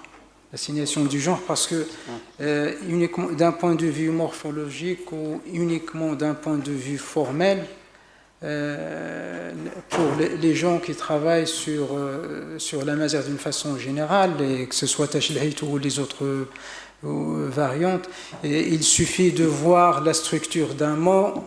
Donc là, on peut lui assigner facilement. Hein, ça, celui qui a fait un cours d'apprentissage de l'amazighe, peut-être à partir de la deuxième séance d'apprentissage, il peut assigner et affecter correctement le genre à un nom. Une troisième chose, c'est une réaction par rapport à Fatima Al-Hamdi. Oui, effectivement, ça serait vraiment bien si la machine si la machine prédit. Donc là, vous avez pour l'état d'annexion ou l'état construit telle forme, ou bien pour le pluriel, vous avez plutôt telle autre forme. Juste pour l'état d'annexion, je pense là, il faut vraiment, la machine ne peut rien faire. Hein, peut-être pour le problème de la voyelle constante, parce que c'est un problème de constance de la voyelle, et la constance est là uniquement, il faut faire de la diachronie, faire de la comparaison, parce qu'il a un rôle compensatoire, tout simplement, comme ce que la voyelle a dans la phonologie du rifin. Pour l'amazighe, c'est tout simplement pour compenser la chute d'une radicale qui a sauté à une certaine période dans l'évolution de la langue. Voilà, donc je pense que c'est tout ce que j'ai à dire. Merci.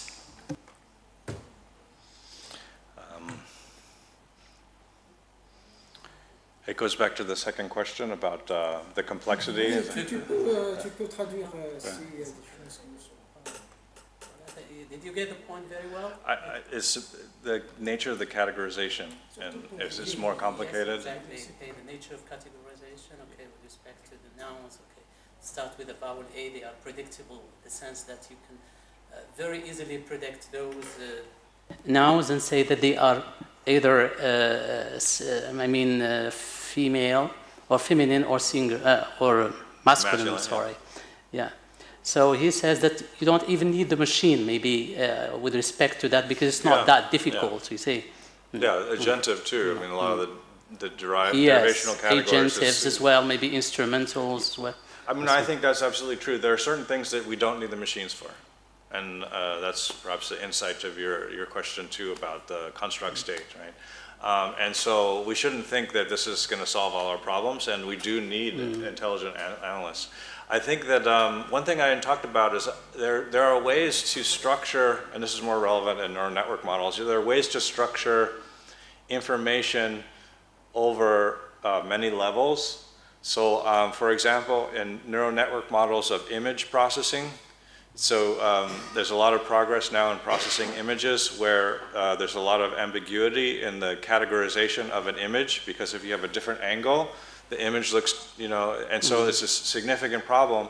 And one of the ways we approach this is to have many levels where each level kind of works on the other, right? So the first level for this microphone might give us like an edge here and an edge here. And another level would take those edges and bring together another category. And another level would take that, that shape and assign it to like the bulb of a microphone, and this would be the stem of a microphone. And so in image processing, through the many layers of representation, you can actually categorize very complex problems, right? And I think that language could be could be approached in a similar way, where perhaps even the existence of phonological processes could be inferred from many layers of organizing sort of more basic and obvious facts, and then shaping that to uncover insights. But you're absolutely right. There are certain patterns that just don't require machine learning, and they're things that are apparent for anyone working on the language and knows the language. And so I think one useful thing is to identify patterns that machine learning is useful in uncovering. And just like in many areas of like medical research, for example, they're just the levels of complexity are just too high for humans to make very quick decisions about, like medical diagnosis and so forth.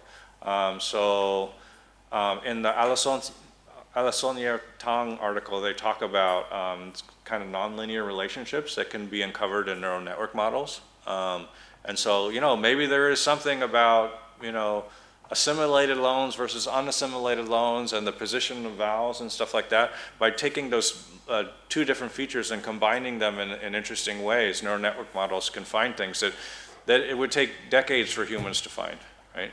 And so that's some value to that. But I totally agree with you that there are certain things that you just really don't need neural networks for, or machine learning for. So the next one is Karim Ben Soukas. So this one. Thank you, Khalid. Thank you, John. So I have this thought about the last thing you said, the extension of your analysis to Hindi and nominal declensions. Yes. So if I were to apply this to Tashlhiyt, what would these nominal declensions be? Well, Tashlhiyt only has one inflection class for verbs, right? So it's not really useful for... But for nouns? For nouns, are there declension classes for nouns? It doesn't have a inflectional system like Russian. Or... Yeah, it doesn't. But I'm just considering that. So one thing which is interesting is you mentioned the assignment of gender, and probably also the assignment of number.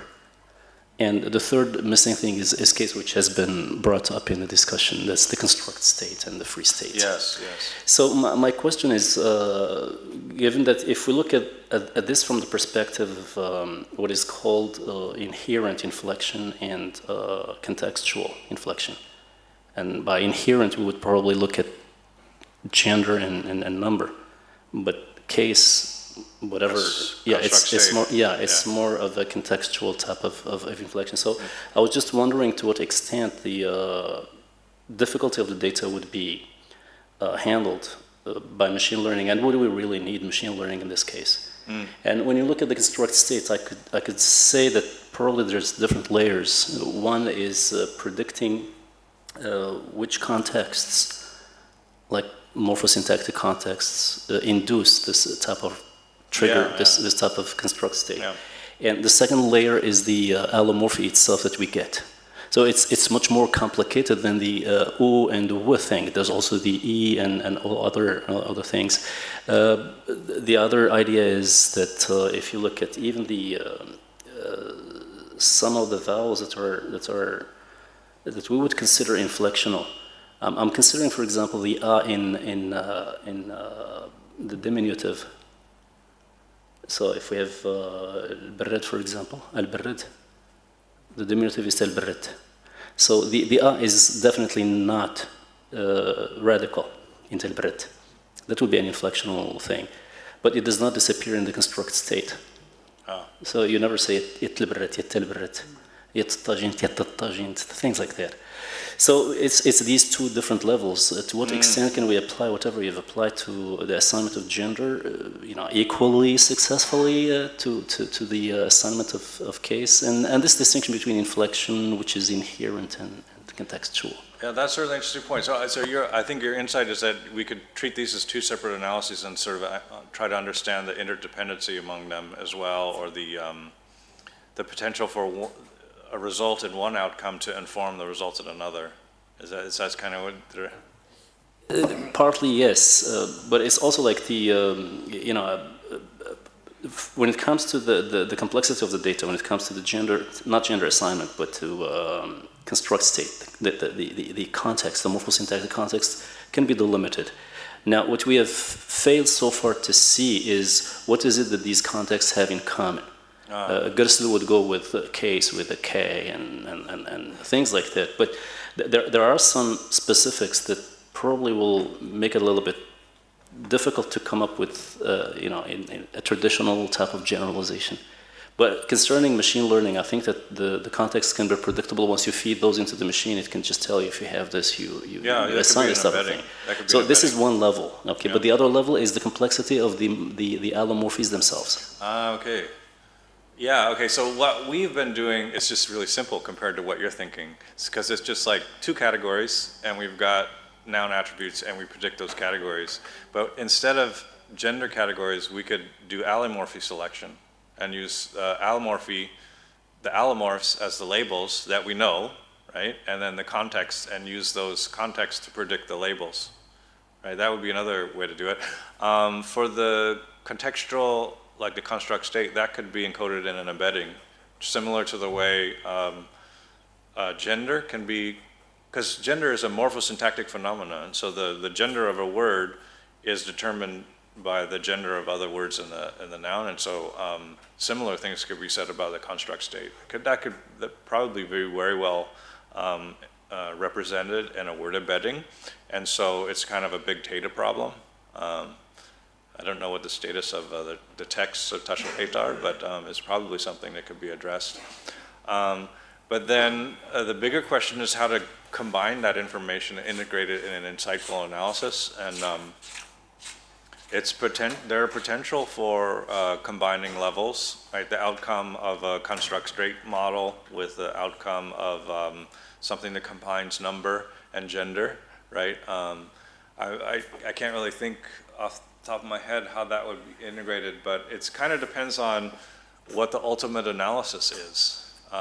Because when I think about the Del and Jabbour system, and they do have rules for the construct state, and it has to do with the ROG, where the existence of the ROG predicts different construct states, whether it's a glide or a vowel, and you know how this kind of complex rule system works. And some of them, I've spent a lot of time just with pencil and paper just figuring out how they work, and it's not obvious to me that they completely predict all the data. And so, yeah, it would be really interesting to try to integrate those two different systems. But so if you think of it as a machine learning problem, you're really thinking of information category, right? And so I can think about the construct state version where you have information about the context and you have allomorphs. And I guess you could do similar thing for allomorphs for the plural. But I think that there's many different ways of abstracting across that data. So for the plural, probably need to distinguish, broken plurals, internal, external, and mixed as a broader category, and then look inside of that. And perhaps you could use similar things for the allomorphs as labels, or the existence of certain phonological processes as a label, like whether there's ablaut or vowel deletion or whatnot. But then I don't really know what the outcome would be of combining contextual inflection with the number and gender inflection. I mean, would that be the complete morphophonological analysis, or maybe we could simplify that with the kind of anticipating the various kinds of classes of outcomes, right? Like, is there a blocking relation or something like that? So, I mean, it kind of depends on what you want to do with the analysis, and that would dictate kind of how you would design the larger system. Does that make sense? Yeah, maybe we could talk some more about that. Yeah. Okay, thank you. Next one is Mr. Kapoor. Jabbour, I'm sorry. I'm sorry, I made a mistake. Yes, you. No, it's okay.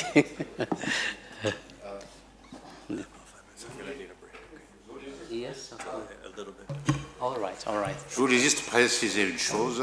Le travail qu'on a fait avec John, il est beaucoup plus basé sur ma performance à moi, sur ce que j'ai fait, que de manière générale. Ok? Donc, les choses vont être complètement différentes si on veut prendre en considération toutes les réalisations qui sont faites par tous les locuteurs de l'amazighe. Ça serait problématique. Pour le genre, pas beaucoup, parce qu'il n'y a pas vraiment beaucoup de variations pour ce qui concerne le genre. Tafoukt, ensuite pour tout l'imazighe, c'est féminin, etc. Okay. Maintenant, si on passe à des problèmes un peu plus complexes et qui sont beaucoup plus touchés par la variance, c'est comme l'état d'annexion. Alors là, on a un sérieux problème parce que la performance des locuteurs est différente. Moi, j'ai 70 ans, je parle d'une certaine façon et je respecte un certain nombre de... Karim est un peu moins âgé que moi, mais lui aussi, il performe d'une certaine façon. Alors que dire des gens qui ont 30, 20 ans et 15 ans? Donc on est dans un domaine qui n'est plus le genre. Le genre, c'est moins problématique, mais quand on pense à la réalisation des gens, on a un autre problème. Ça, c'est un premier point que je veux souligner.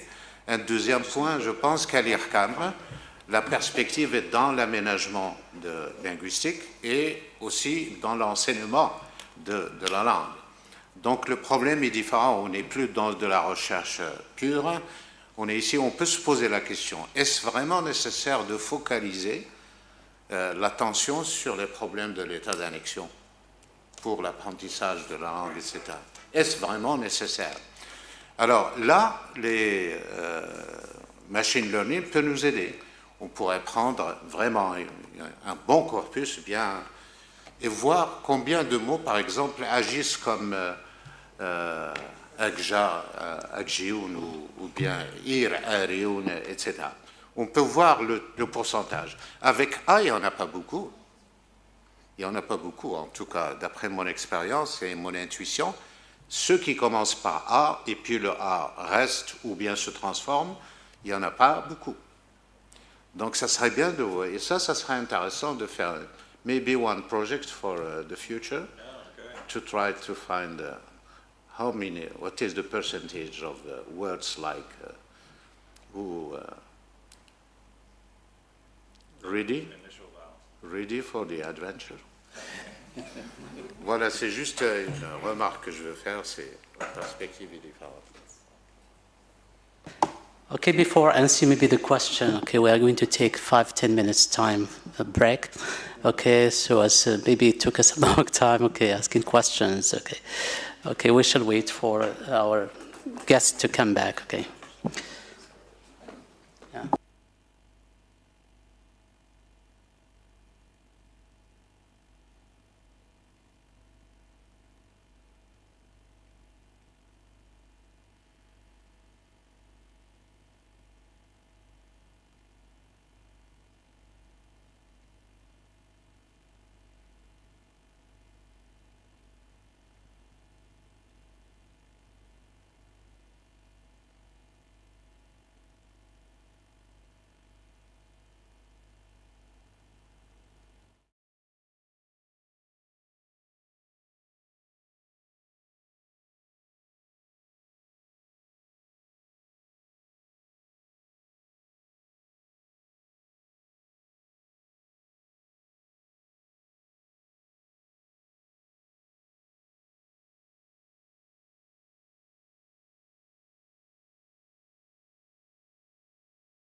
Please, we are going to resume, our questions and answers. So I give the floor to Mr. Mujahid Hussein. Maybe you wanted to ask a question, yes? No? Okay, ma'am. That's the last question. It's going to be the final question. I'll ask you another one. Another question. It is not really a question. Yeah. C'est pas une réelle question. Simplement pour participer. Et cette question de données, les data, est vraiment problématique parce que il fut un temps où on a touché un peu à ces questions de morphologie, de process, etc. Il était question on a réfléchi comme ça, par anticipation. Je l'avais appliqué un peu sur l'adjectif, et on parlait de possibilités de prédiction. À l'époque, les règles prédictives avant le computer, c'était simplement des règles prévisionnelles, abstraites, génératives, et qui pourraient générer et gérer de milliers de data. C'était l'époque Chomsky et d'autres. Et on avait parlé d'une morphologie virtuelle. C'est-à-dire, on imagine une base de données maximale, mais qu'on ramène, on réduit à des patrons, des schèmes, limités, mais extensibles. Par exemple, il y a déjà des travaux qui ont recensé les schèmes de stems,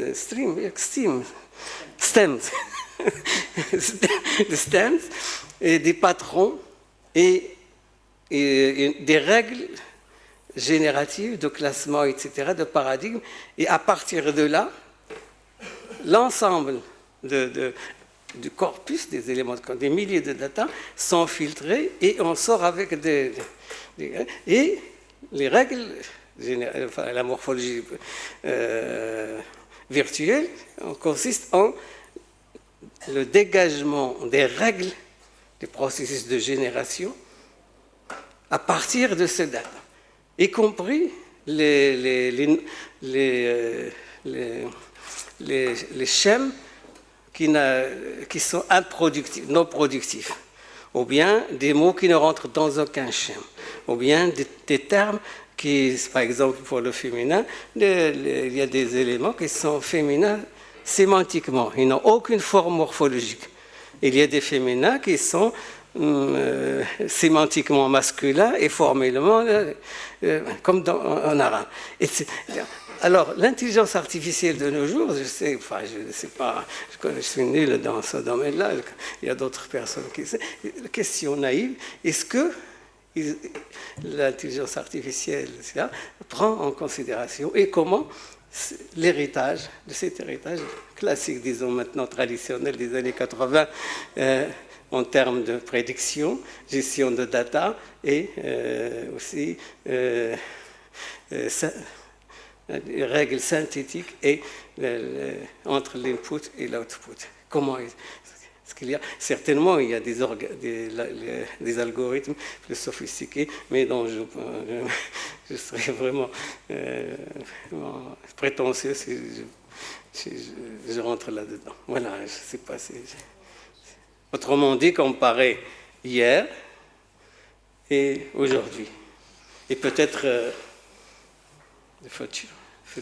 I think you've identified a really key issue, and I like the distinction you make between kind of generative rules that, generate outcomes and it's highly deterministic, and probabilistic patterns or probabilistic systems that make predictions, but they're not perfect, right? And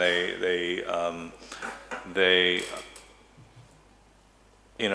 kind of more of an applied problem in the sense that, they're designed to analyze the data and make predictions, but it's not the same as a linguistic analysis. And so we have to evaluate them and use them as a guide to construct our analyses.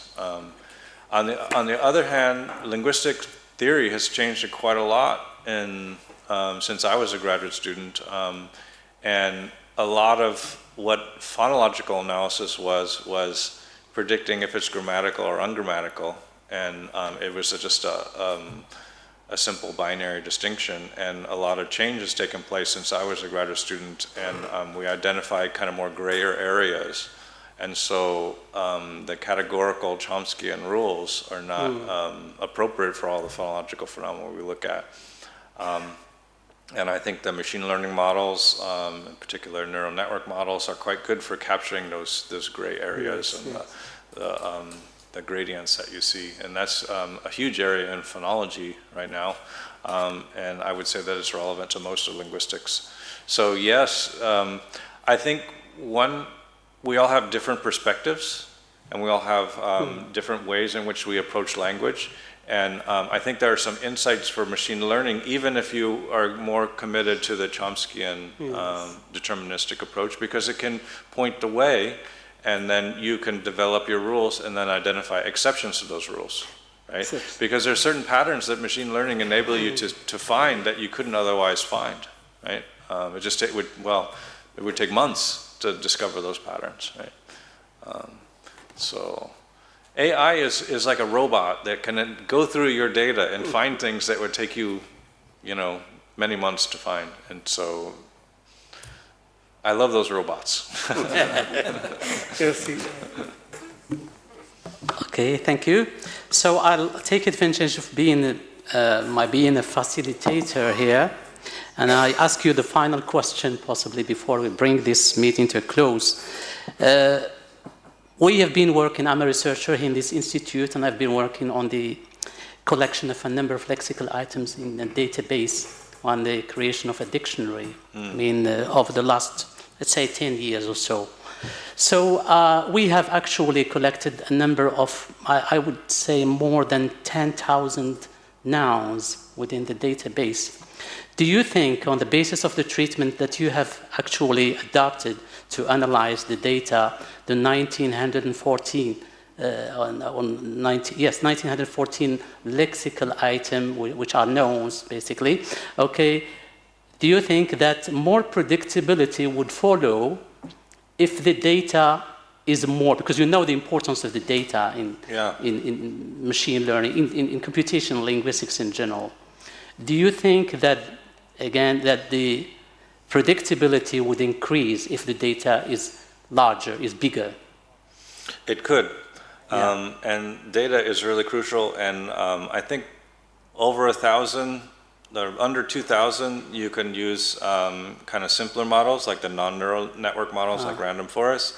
But it's not really suitable for neural network models, which can extract really much more hidden patterns, but they do need more data. Okay. So in my Hindi project, we've got about 6,000 paradigms, and so that's sufficient for doing neural network implementation, and so we're planning to do that, and so we could do something similar with Tashlhiyt, given that you have so many data. Okay. And I apologize for not knowing about this before I started my project. It would probably save me a lot of time if I had used so that would what I think your question leads to is the potential for future collaboration, and I would be happy to continue to talk to you about that. Yeah, that's right. Okay, you're welcome. Anyway. There's another question, final one, then I'll bring this in, okay? Now, I think on the basis of what you have presented thus far, within linguistics or insights from linguistics with insights from machine learning, maybe has become imperative so that we can better understand what happens in languages in general. Yeah. Don't you agree with this? I mean, this line of thinking, this idea, what do you think? Okay.